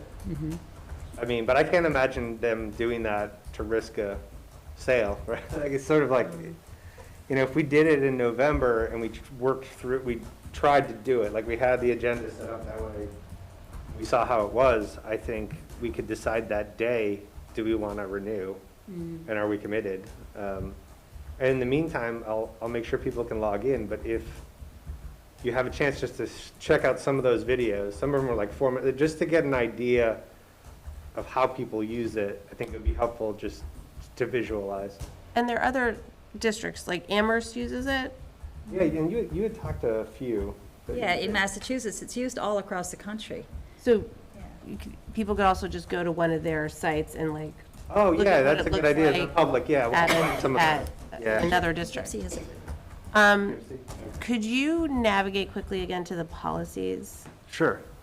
Was there another question? Oh, no, Emily has, sorry, Member Seraphy Cox. That's okay. I just wanted to second whatever motion was happening, but I'm not sure if the motion actually happened. It happened. Okay, then I second it. Okay, thank you. Just trying to figure, okay. It took me to another page. So if you go back to policy. And many thanks to Member Stein for putting in all this work, like seriously. Thank you. Yeah. This has been a mystery, so it's fun. I think too. So the, you know, the trial. book here is the policy. If we had multiple books of things, you could list multiple. But this is just everything sort of by the MASC sort of, I think, heading, right? Depending on, you know, the school year calendar. I would love the policy manual to be more manageable and transparent. I think, I mean, I struggle with finding things, and I can't imagine what it would be like as a caregiver Or to do a search on it. try and figure it So out. Search, Oh, a search up here? function would be like life-changing. ask a some question that. Search somebody- bullying. I was gonna say that, but I don't know what you'll come up with yet. And it says that Remember the the, policy manual was added over a year Oh, ago. pretty cool. Right, but just the fact that you could search is Awesome. is pretty amazing. then you could like section out, like, I don't want minutes. I just want, Right. you know, whatever. Or I want meetings. I only want You meetings just want- where this is, you know, Yeah. there. So you could, wow. You could search any, you could find on what agenda any of these, that's pretty great. You know, rather than opening every single one, trying to remember which meeting that Yeah, was, no, it's which drives you maddening. crazy, This, yeah. this would make rules and policy work so incredibly much more efficient. I mean, I we don't could know. use Let's see this what happens when we in, click with on our it. Google Docs, but it would still be great, wouldn't it, when we're looking for where are we referencing this in other policies? So it looks like you can preview it, Yeah. and then if you want to go there, it'll pull it up. Yeah. Or if it's not the one you want, you just click off it and then try a different one that came up in the search results. That's compelling. Where do we click when we're previewing it to get to the videos? The Sure, instructional videos, can you show us that? Sure. So at the, let me see if I can see it on here. I don't know why this is hiding it, but there's like the user, Go to options. let's see. But I just can't see it on my, oh, here we go. Okay. So you see a little person icon here? Yeah. You drop down and just go to Board Doc Help. Uh-huh. That'll bring up this that has the menu, and ignore this release notes. You just go down, there's webinars, but then there's the instructional videos, and the instructional videos, I think, is what you should take a look at. And then, you know, there's other tutorials, right, you know? Depending who you are, there's different things you can look at. But yeah, poke around, and I'll try to send out some examples. I think that's a good idea, like, if you look at Pepsi, I'll see what Amherst is, what else is in the area, so that. And I'll share the other ones I talked about. Right, because you could see the public versions of these for other districts and see what they look like. Yeah, I think that would be really helpful. Okay.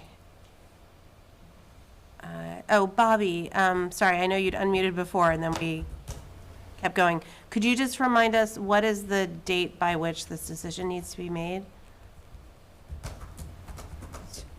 I know she lost power. Is she there? No, I'm here. Yeah. Good, okay. Okay. So November, we're supposed to have the decision, but I'm happy to work with them, and I'm sure they'd be happy to work with us. So we can make it work, whichever. So if we talked about this at the November meeting, you think that would be fine? Right, and I can Or make contact a them. decision? I think it's like the 9th, right, is that what was said for the meeting? Yeah. So Yeah. I'm not sure that date of the renewal, but I can't imagine at the 9th, they're gonna have a huge problem. Okay. Agreed. Yep. Okay, great. So, Was there a motion on there, the floor? there is a motion, I was just gonna ask, if we can be remembered what the wording is for it. Basically to try it at the next meeting. Okay, Possible. all right. Any further discussion on trying it? You okay, Member Miller? No, I'm sorry. I was out when I don't know what the motion. So the motion is to try it for the next meeting. So Member Stein's going to invest some more time. Maybe resources are going to be sent around for us to take a look at and get a feeling for it. And if possible, logins for us. Yep, so that's you not- can yeah. kind of noodle around and see how you feel about it. And then it'll be on the next agenda for discussion. And we'll be able to see what our agenda, as long as that Member Stein can make that happen, would look like. Okay? Okay, roll call, please. Member Agna. Member Davis. Yes. Mayor Shara. Yes. Member Robbins. Yes. Member Gazy. Yes. Member Seraphy Cox. Yes. Member Stein. Yes. Member Levy.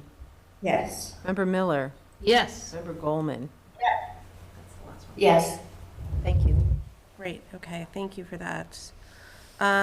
F, recommendation to reconsider substitute rates for paraprofessionals and nurses.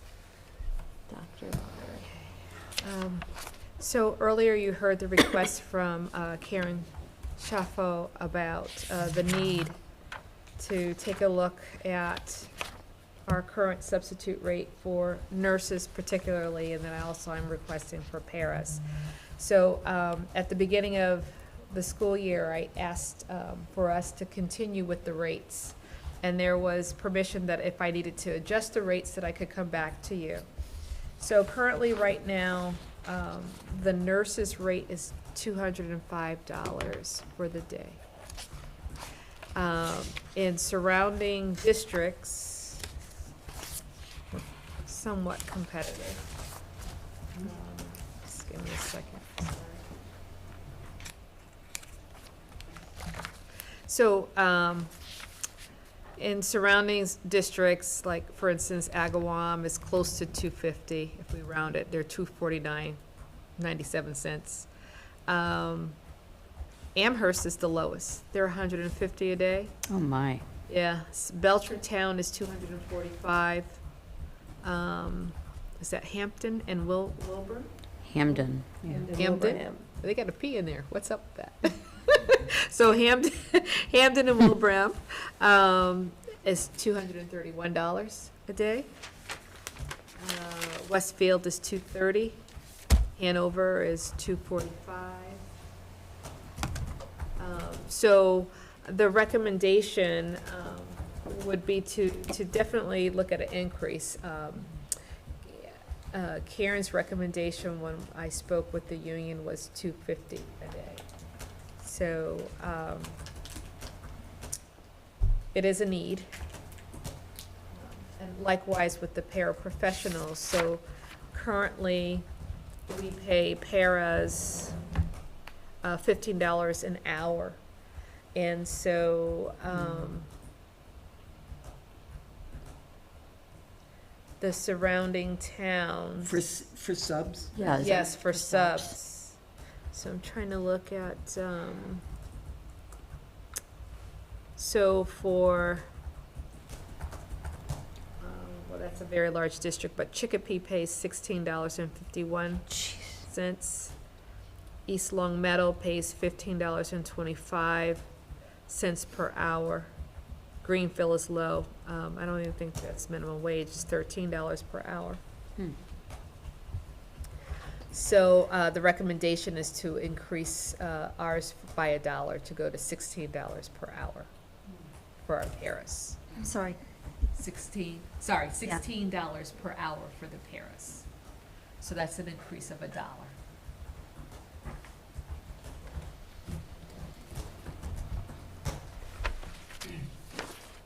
Any questions or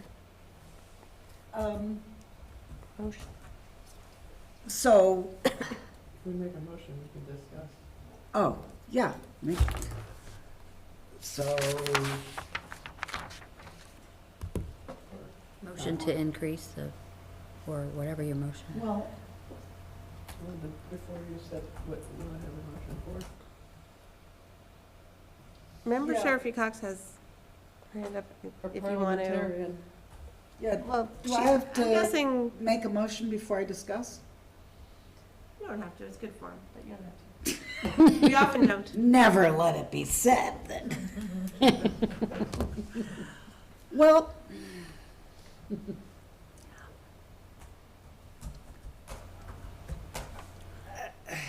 why didn't somebody else make the motion? Member Seraphy Cox? I don't know, you may do whatever you want with your raised hand, but. I'm happy to make a motion, and then I also have a question / comment. So the motion would be to move to approve the increase in the sub rates to $250 a day for nurses and $16 an hour for paras. Is that right, Dr. Bonner? Yes. $250 for nurses, 16 for paras. Yes. Great. And then my comment / question is that after the collective bargaining agreement was approved, the school committee made a vote to increase non-represented employees, with a COLA. And in Karen's comments, she said, well, because, because subs are not represented by the union, they don't get the same COLAs. And so I just wanted, I guess mostly just to let you know, Dr. Bonner, that that's the way that it's been done in the past, that we have considered COLAs for non-represented employees separately, but in line with the COLAs of the collective bargaining agreement, and maybe these positions could be included when we make those votes, so that we don't have to kind of one-off it every once in a while. I see Bobby. Go ahead. Yeah, I only had one question about, Karen Schiappo had also mentioned the LPN rates. Going to 200 per day rather than an hourly amount. That wasn't discussed in our NACE meeting. And is she referring to the subs, or is she referring to the one-on-ones that are in our schools currently? Oh. I am not really aware. It would have to be subs, because that would I'm be- hoping so. Okay, so I didn't have a separate rate for the LPNs on my, I would have to go to HR and ask what, I don't know that off the top of my head. Okay. I would have to ask Chad about that piece, because I didn't know that there was actually a differential. When they said sub-nurse, it was just sub-nurse. I didn't realize that there was a differential between the RN and the LPN for subs. I'm not really clear. They're hourly? She said in her public comment, she wanted to nix the hourly and just move it up to $200 a day. Oh, and is that, do you know what they earn hourly? I just want to make sure that we're not plumping that up, so if that's actually the total, it's easier to assess, but. I don't have that in front of me, because this is the first time I heard of that. But Yeah, that piece wasn't brought to my attention at our meeting, so. Karen said, oh, she didn't give an hourly rate. I didn't know that piece about the LPNs. I just thought it was just a flat-out rate. We needed someone to come in. Would we be able to bring that back to the next meeting? I can bring the LPN piece back, but if we could get the other two Yes. pieces voted on. Did someone second? I was just wondering that too. I don't think anyone I didn't hear seconded. it. I seconded it. Okay, motion's been made by Member Seraphy Cox, seconded by Member Agna. Discussion. Member Gazy, did you? I'm still gathering my Okay, thoughts. okay. Take your time, we've got all night. I guess, can I just say, I think My question would go back to Bobby of, can we do that? Bobby, Financially, since you're the money woman. Yeah. I would have to do research, to be honest with you, to see what we've been paying in the past, for the subs. I do agree, though, that we do have trouble getting nurse subs. And even subs for the paras, but, I don't have an actual dollar amount that I could give you right now. It will all have budget implications, obviously, but Yeah. I don't think they'd be huge. Can I ask how often we use RN nurse subs or LPN nurse subs? Do we know the differential? I don't, I have not really researched that. So, but this year, for example, how many school nurses have we had to come in as subs? Do you have any idea? I don't. Okay. We would have to get those numbers. Opened up her view. Yeah, she said something about it. So my thought would be is that when we do not have nurses in the building, we're not getting that coverage. So I don't think we've had a lot of the coverage happening. Well, partly is because we don't have our director of Right. health and safety who does some of that coverage. And then we just hired the traveling nurse. That position was available, so we felt the hit in terms of not having the sub nurses available. I know that currently, right now, they're in the process of interviewing for that position, but the concern has been that it's been a challenge covering for those nurses when they are out. So I don't know the actual, I have kind of an estimate of our attendance in general, but I don't know specifically for the nurses. I would have to ask that broken down for Would you like me me. to recognize Karen to answer? Oh, is she Karen, still on yeah, there? she is, yeah. Hold on. Karen, let me, she's there. Are you able to there you go. Hi, hear me? Yes. There you are. Because we don't have a travel nurse, That's it.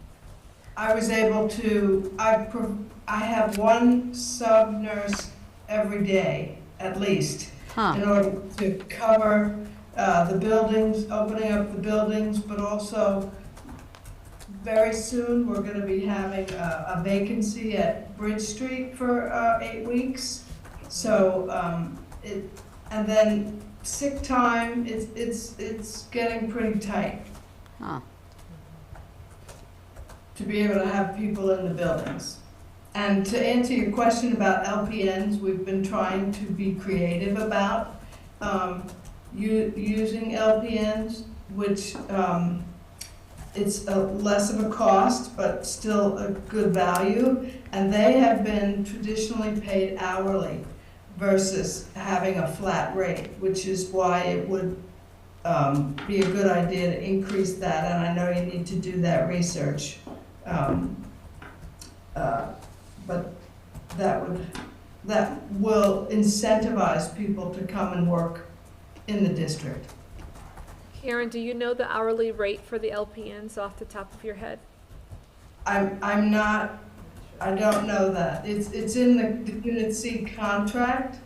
Well, I don't know if that is the same as, like, if you were hired like a one-to-one LPN, or if the subs are paid differently. I'm not sure. I don't have access to that information. Okay, we'll do the research. Thank you. We'll just have to bring that piece back next time, but we can work on the RN today. Great. Thank you, Karen. Thanks. Okay, any other discussion to the motion? All right, sorry, I want to check back in with I Member considered Gaze. my words and I thought that I wasn't going to go where I was going to go. Then let's not go. Then roll call, please. Member Davis. Yes. Mayor Shara. Yes. Member Robbins. Absolutely. Member Gazy. Yes. Member Seraphy Cox. Yes. Member Stein. Yes. Member Levy. Yes. Member Miller. Yes. Member Goldman. Member Goldman?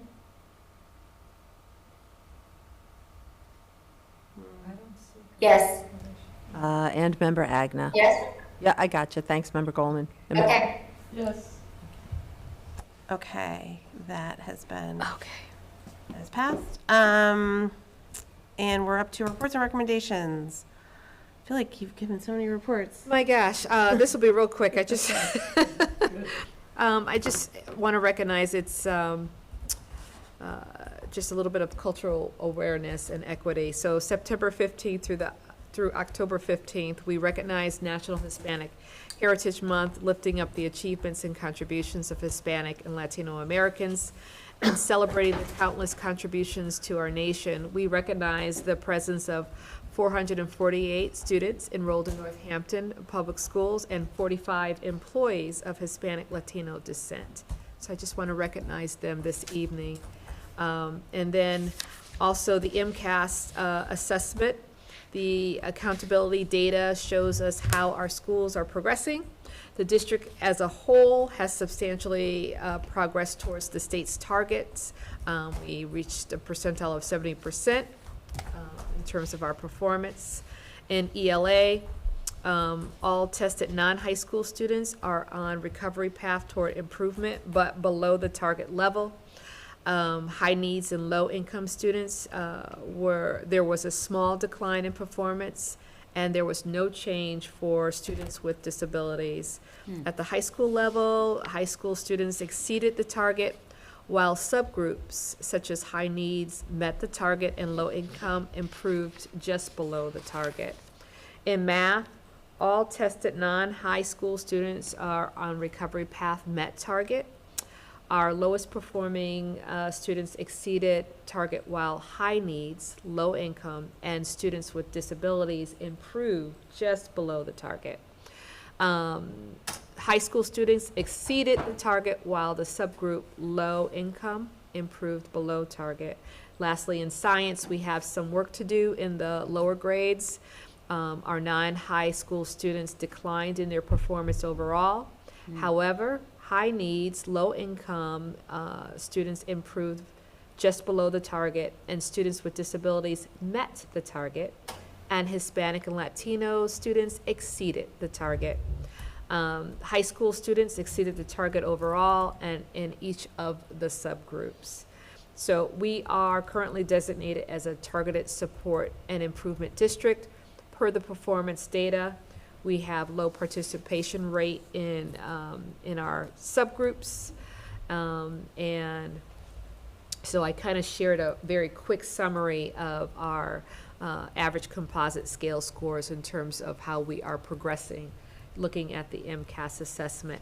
And just recognizing MCAS is just that it tells us as a district in terms of are we providing a rigorous, challenging academic environment, and are we preparing our students to be successful? So that's the way that we view our assessment. So it's telling in that way, and hopefully that we will see some more growth over next year as we are implementing our new literacy program, as well as in our second year of the pilot for our math program. So that's it. Great, thank you. Any questions? For Dr. Bonner? Okay. Seeing none, we can move to Bobby. Okay, so I can review the monthly expenditure report. This would be the first quarter report. There's not a whole lot to tell right now because obviously school just kicked off in September. We got personnel in place, but we don't, as a district, encumber the payroll, which you will probably hear me say from time to time I find very difficult. So that will be something that maybe I can work on as a goal in order to get that, where we can more accurately see our payroll on a month-to-month basis. I'd like to see that happen, but it'll take a lot of convincing, I think, in order to do so. But in any case, if you want, I can share the September report and run through it. Bottom line right now, if we went to the back page, that's included in the packet, is we're about 18.3% used of our budget, which again is really not accurate because payroll's not covered. Do you want me to share the document and we can run through it?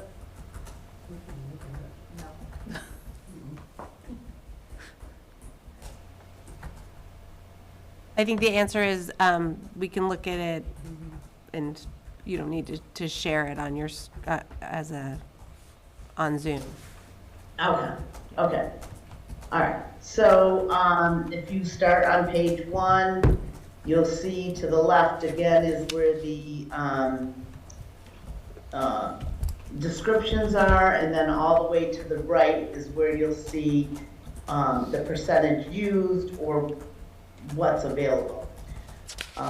So first section would be the school committee expense. Shows that the total budget is 76,1. We have available 57,091 rounded. I will say in this section that there was a school council approval for raises for school committee members. So that will change, that number will change with the raises that were given. So we will probably notice that. Sorry, hold on one sec. What was your question? No question. I'll ask later. We were just correcting. You said school council, so it's city council went through it's a process every, I can't remember how many years, to evaluate, every 10 years maybe. And they raised school committee stipends. Yeah. Yeah, my apologies, city council, not school council. Excuse me. The next section is the superintendent office expense. At this point, you'll see it's, again, looking at the far right column, 27.7% that is spent, but a lot of that will be your actual payrolls that will be spent in full by the end of the fiscal year. The next section, and I might just point out to the far left, you'll see numbers, like right now I'm on other district admin, which is 1230. What those relate to is sections that I have to report on the DESE end of year report. So those are the numbers and that's how I have to report them. That's what they relate to. So we'll see in 1230, other district administration, 24.5% has been used. Again, that's salary, all of it, so that will all be used eventually. On page 2, business and finance, again, the majority of that section is payroll, which at this point shows only 23.5%. Used, but really will be fully expended. 1420, human resources, fringe benefits. Sometimes we have to pay for folks that are paid through the Northampton retirement. So we have to contribute to that. It wouldn't be anybody who's under what's called MTRS, Massachusetts Teachers Retirement System, because we don't pay a portion of that. I have not seen that used, so that could be an area where we could maybe save in the future. 1430, legal for school committee. You'll see at this point it's 55,000 in the negative. That's due in part to the encumbrances. So if you look to the column after, or I'm going from the right to the left. So encumbrances is after available budget. We have the money encumbered, but I will say that we are falling at this point well under that. So our legal services, particularly in the non-sped part, are way under that encumbrance as was in previous years, which I'm happy to say. So that number will change. You'll see. Next one is admin. Sorry, did I hear a question? No. Keep Okay. going, yeah. Okay, so next section is admin tech. So again, that is a lot of salary that you'll see that will get expended. There are some, supply lines that may or may not get expended. Department heads, again, that's a lot of it is salary, which is why it's really kind of hard to report this first quarter, only because it's not really showing a true picture of what salaries we have encumbered. Line 2130, the bottom part is same thing, salaries. Then we go down to principal expenditures, which is all the schools. Going on to page 5, again, it's not great to show you right now because there's so much salary in there.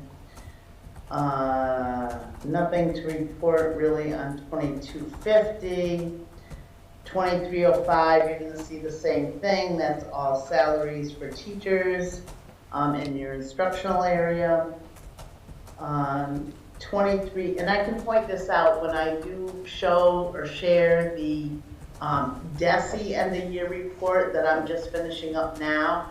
I can kind of share that with you to show you how these lines incorporate into that report. But 2320, medical therapeutic services, salaries again, long-term substitutes, that you'll see that will happen, that'll get spent up. Those we don't typically encumber, but what I've seen now and looking back at previous years is that these lines get used rather quickly, which will tie into what we were talking about earlier as far as raises for like nurse subs and regular subs and that sort of thing. Paraprofessionals, those are salaries that, again, as we go through the quarters, you'll see these lines decrease. But I would love to see, if you look at that encumbrance column, I would love to see the salaries encumbered so that we could give a more accurate report. 2320, medical therapeutic, again, the same. It appears there's a lot left, but there's not once you go with the salaries on that. And then, back to that, we did that one. Back onto page 9. Again, mostly all salaries that will be spent down. Page 10, really the second section, the PD costs, that's not anything to do with encumbrances, but you'll see that change as we go. Outside professional development, the next line, that will go as the year progresses and the professional development happens, that line will get spent down. New curriculum adoption, that line is 0 for a budgeted amount, which is something that probably should be changed in the future when we're talking about budget.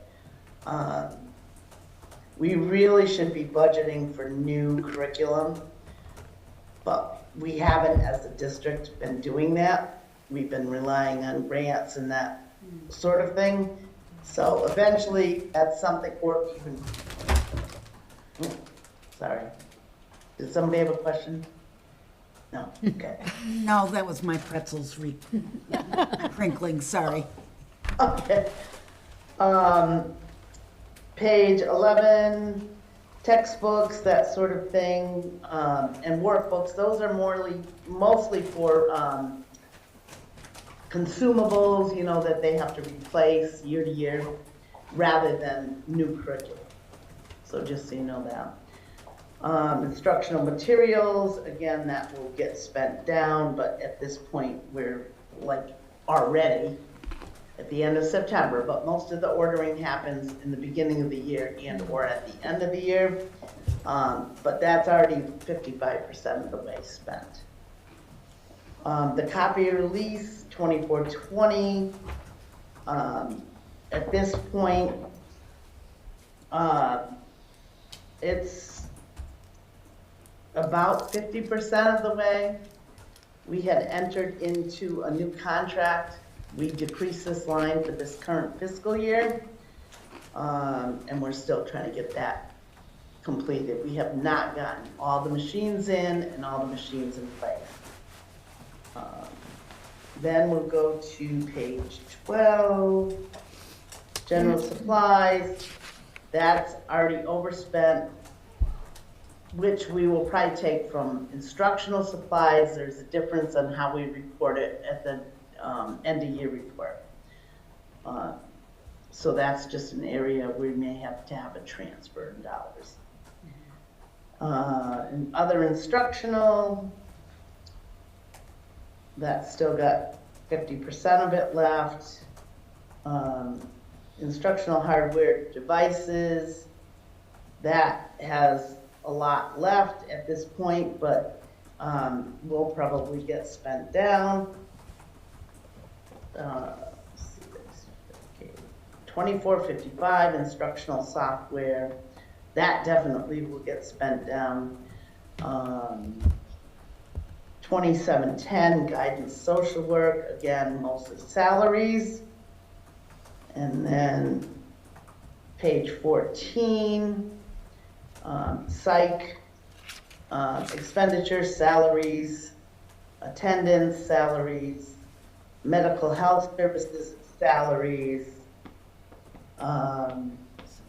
pupil transportation on 3300. Again, a lot of that is salaries that you're not going to see because we don't have those salaries encumbered. So it doesn't give you a true picture of what's going on. Food services, that is, again, transfers that we make during the year to the food service budget, which we were able to cut for this current year, and probably going futuristically, we could probably, with the induction of the free meals, reduce that some more. Page 16, we have our athletic department expenses, and that's a conversation we have to have for this next budget season in regards to our current contractor, Durham School Services, not necessarily being able to support all of our athletic trips, partly due to driver shortages and partly due to our change in the schedule. And I see Emily has her hand up. Should we take a question now or? Sure, if you're up for it. Yeah, sure. Member Sarvigax. Yes, thank you. I hope it's a quick question. I'm curious if the late bus continues to be a challenge with Durham because of a lack of drivers as well. Yeah, to my knowledge, that late bus has not been reinstated to date. Right, yeah. Yeah. And that's not, what I'm trying to clarify is, it's not that we haven't allocated the money for it, it's that they don't have the staff to do it. Yeah, as far as I know, I have not. I've only been here this 1 year, so as far as I know, they are unable to with the change in schedule. I don't know if that's totally the reason, but between that and the driver shortages, we have not run that. But yes, we definitely have that in there for the budget part. Okay. That's it. Thank you. Okay. Okay. Next section, student activities. Again, that's salaries. That's all your extracurricular contractual work. School security, which is a small piece that has not been spent at all to date.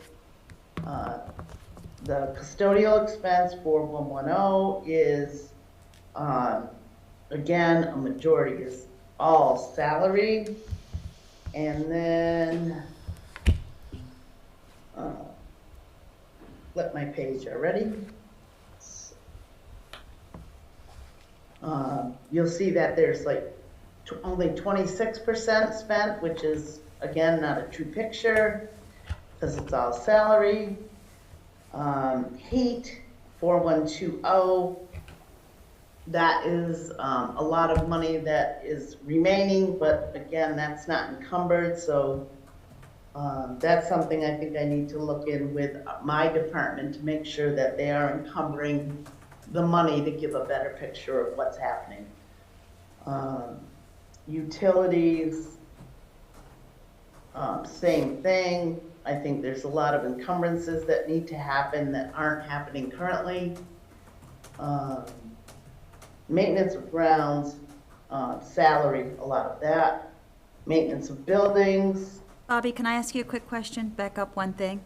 Yep. So under utilities, when you list the utilities, when you list them in several places, is that per school building? So Yes. stormwater and electricity and is that, so that's per each school, but it doesn't look like it covers all the schools. It does. So if you look again all the way to the left,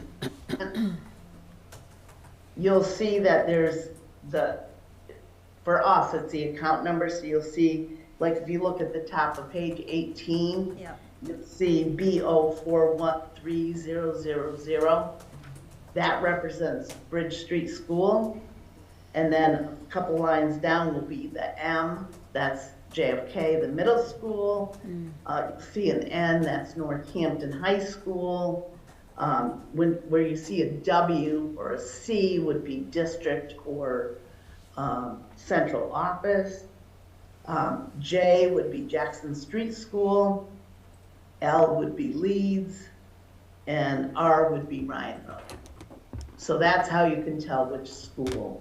And do we ever go in there and look at why the differentials are so different for each school? I mean, is that something we should learn some more about in terms of usage?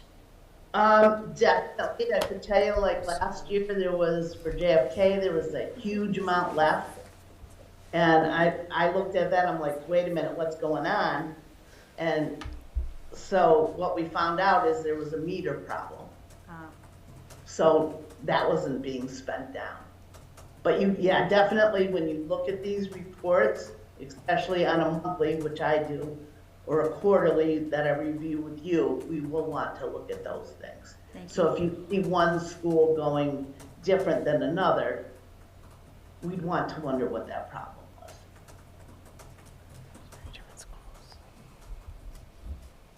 Okay? So I think we were on page 20, right? Could I just ask you a question about 18? Sure. So, or page 18, the maintenance. So on the top line there, the grounds maintenance, is that line a salary line or multiple salary lines? Or is that? So that is salary lines for all the schools that have any of the grounds work done. So it would be your custodians that do the mowing, any of the work done in regards to grounds as compared to building custodians are in that line. Thanks. You're welcome. Ground supply. You good? Yeah, thank you, sorry. No problem. So we're on page 20, which just continues the building or maintenance of building lines. And these are a lot of your contract service lines. These will vary depending on what's going on in each school. And again, if you look all the way to the left, you'll see the letters on the beginning of those account lines will delineate which school they're at. 4230, maintenance of equipment, same thing. And then 4300, extraordinary maintenance. We have to have this line. We hope to never use it, but we do use it. 4400, you got that salary for our data person. And then we got our, oh, I'm interested here too. So we have our tech maintenance salaries, which is our people that we pay from the city side that support the schools. And next section is the maintenance expenses.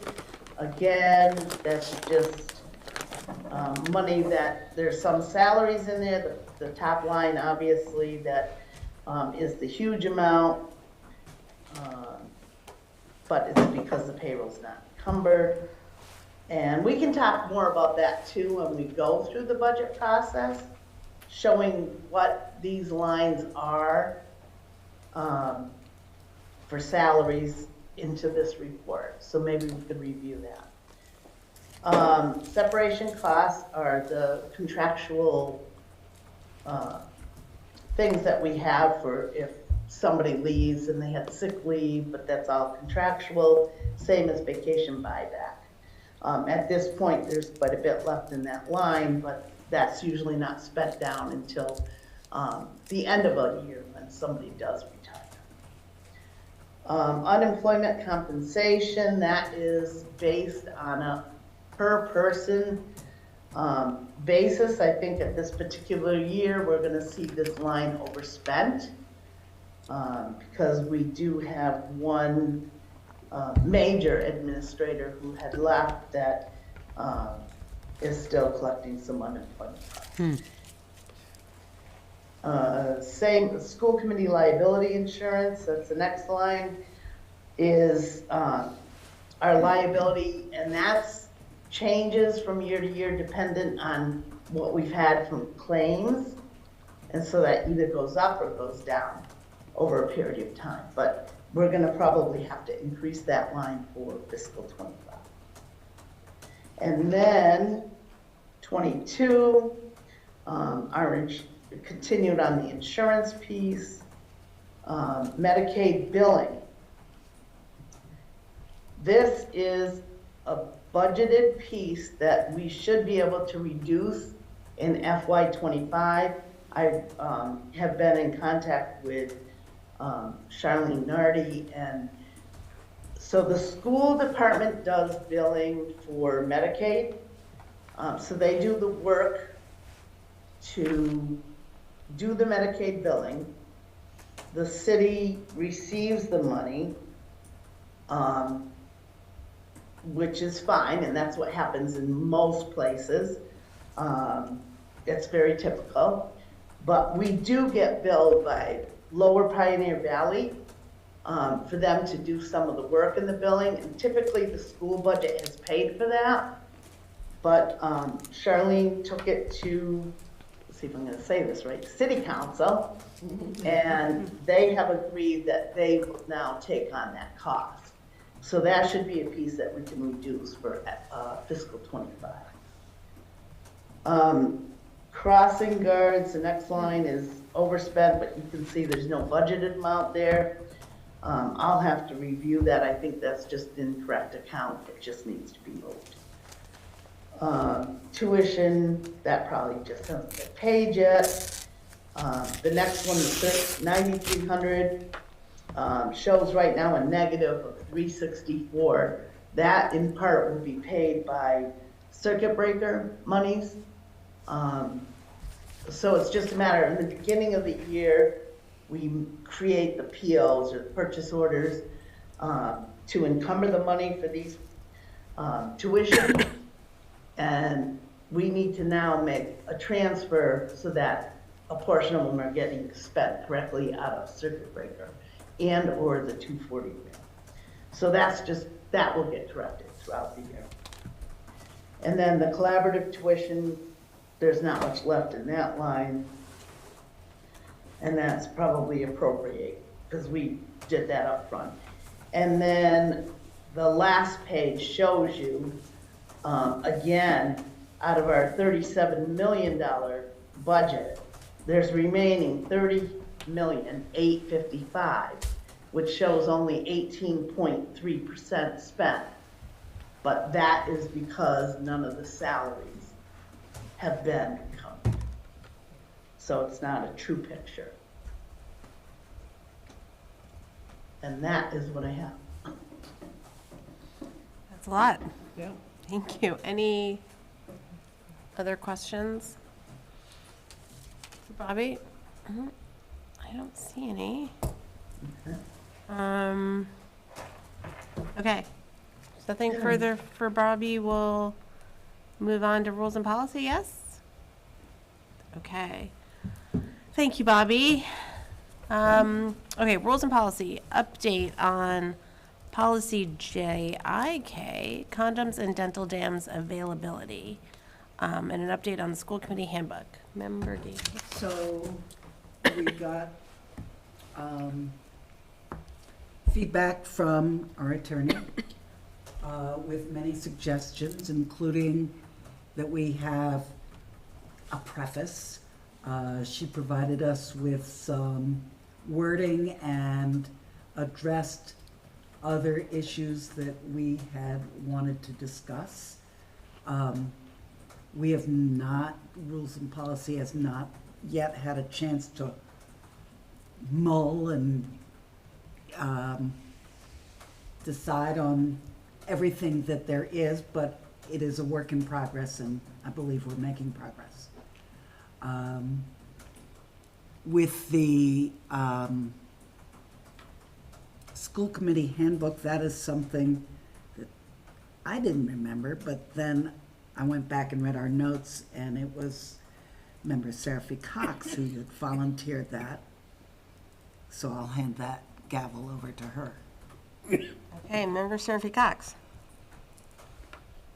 Well, I think the update there was that I was creating some language and was going to bring it back to our next rules and policy subcommittee meeting. Mm-hmm. Is that what you're talking about, Member Casey? Yeah, I was not sure what it was.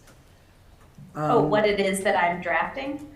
No, what the update was, and all I knew is that you had mentioned that you would do that. Yeah, that's why there were two things. For the handbook, there was a suggestion that we put some language in there about procedures that school committee members follow for contacting the school committee lawyer. Mm-hmm. And Right. then for the rules of procedure, we needed to add that we can take the agenda in any order.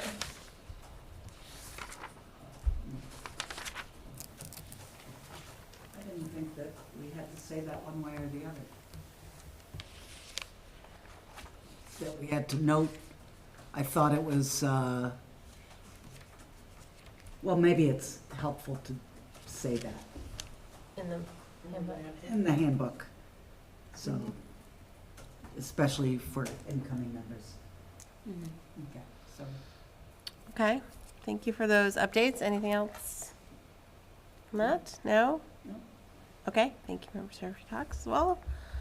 And so then we are up to Northampton Open Media liaison update from Member Stein.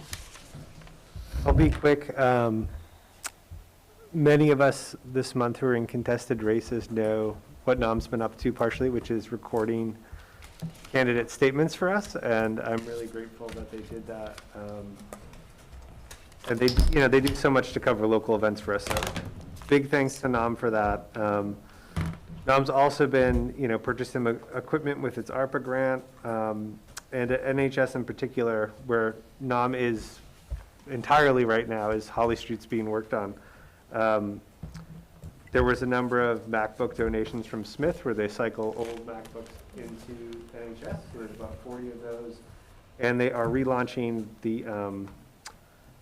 their call for the C-SPAN Student Cam National Video Contest, which high school students here have had success with before, and is a really cool program. So those are some of the things that they were working on and discussing in September. Awesome, thank you. Okay, Collaborative for Educational Services Liaison Report, Member Robbins. I think I'm going to pass on that till next time because the document's not attached. There's Okay. no point in my reading it. Okay, so we'll do that in November. And Member Agnes, School Committee Retreat Report. Well, since we were all there, I will say a few things about it, but if other people would like to chime in, that's great. And thank you, Dr. Bonner, for creating minutes for it that were in the packet, I believe. Did you say they were in the packet? Yeah, you guys approved them tonight. Yeah, we did. approved them. Yes. Gwen, your mic is way Okay. far away. Holly, can you put the mic in? Oh, I was turning it away from my big voice. Okay. Turn it over to you. It's my big voice. So just a few things that we had I think it was a good retreat, and we were well facilitated by Albert Johnson Musad from the Collaborative, and he's going to continue working with us. We're embarking on the strategic planning, and he used a format that he had used before called Planning for Success. And it's a live link, so if the public would like to look at how that is working. We did a lot of envisioning, and thank you, Dr. Bonner, for listing all of the things that we envisioned here, projecting into the future, and from a vantage point at the end of the year, looking back, and how we want to continue looking back to today, how the district school community became what it is. I'm not going to read it all, but it is, if the public is interested in all the things that we generated as a school committee, it's all listed there. And this is just the beginning of our process. We will be enlisting all stakeholders to be a part of this over the course of the time that we have put together. That we decided a 5-year multi-plan for the district will be developed over the next 12 to 14 months. So I think if there are people in the audience who are watching, or we will put out all kinds of information and requests, invitations to be a part of the strategic planning committee, which will, I think, will be an exciting process for us to embark on. It's been a while since we've done it. I can't even remember when it was, but I know that I was on it years ago. So it's time for us to do this, and I'm excited that we are. And if anybody else would like to add anything to that report, I'm happy to turn over the gavel to that. Thank you. I'm going to give that back to Dr. Potter. All right, that brings us to the end of reports, recommendations, and any discussion topics? Can I ask a question about that, about the discussion topics? Is this a place in the agenda to bring up new issues, or is that for the agenda setting committee? So. Do you see what I mean? since- I've always Yeah, not sure. it's of the kind of like difference. a way to talk about potential new business. So it's, we couldn't, since it's not been noticed on the agenda, whatever the topic is, we couldn't deliberate on it. But Okay. if there was something that you wanted to bring to the committee's attention to then have on a future agenda. Okay. So I do have one thing. I, perhaps other members have gotten a letter about this from a community member voicing concern about transportation for JFK students, for buses, for JFK students. The lumber yard is the name of the, Yeah. on the street. the housing that, and those students are often or always late because of lack of buses, I guess, probably. And then they don't get a chance to get breakfast, and they're marked tardy. And, but they need breakfast. So, it was a concern, and I thought, do I bring it up to the transportation office? Is there anything to be done? So, said I would just bring it forward. Wasn't sure what the next steps were, but it's a concern. May I speak to that? So, we are aware, and I say we being Tammy, and if this is I just want to make sure it's the same area. So is this by Like downtown. Damien? No, this is downtown. This is downtown, yeah. Okay, so I know that Tammy is aware and is But it's addressing. lit because of Damon Road. Okay, It so, is the same so bus. there's two pieces to Oh, they're this. intertwined So problems. I there's, didn't- yeah, so we have the road construction that's causing the delay. I see. Then there was a family that's on the outskirts. So I believe that Tammy has worked it out where we have another bus coming online, but it wasn't right away. But we have addressed that. But the second piece is the fact that students were being marked tardy Yeah. and they were missing breakfast. And so that was addressed to the principal. So I hope that that's not still happening, because it was addressed, this would be the third time if it is still happening.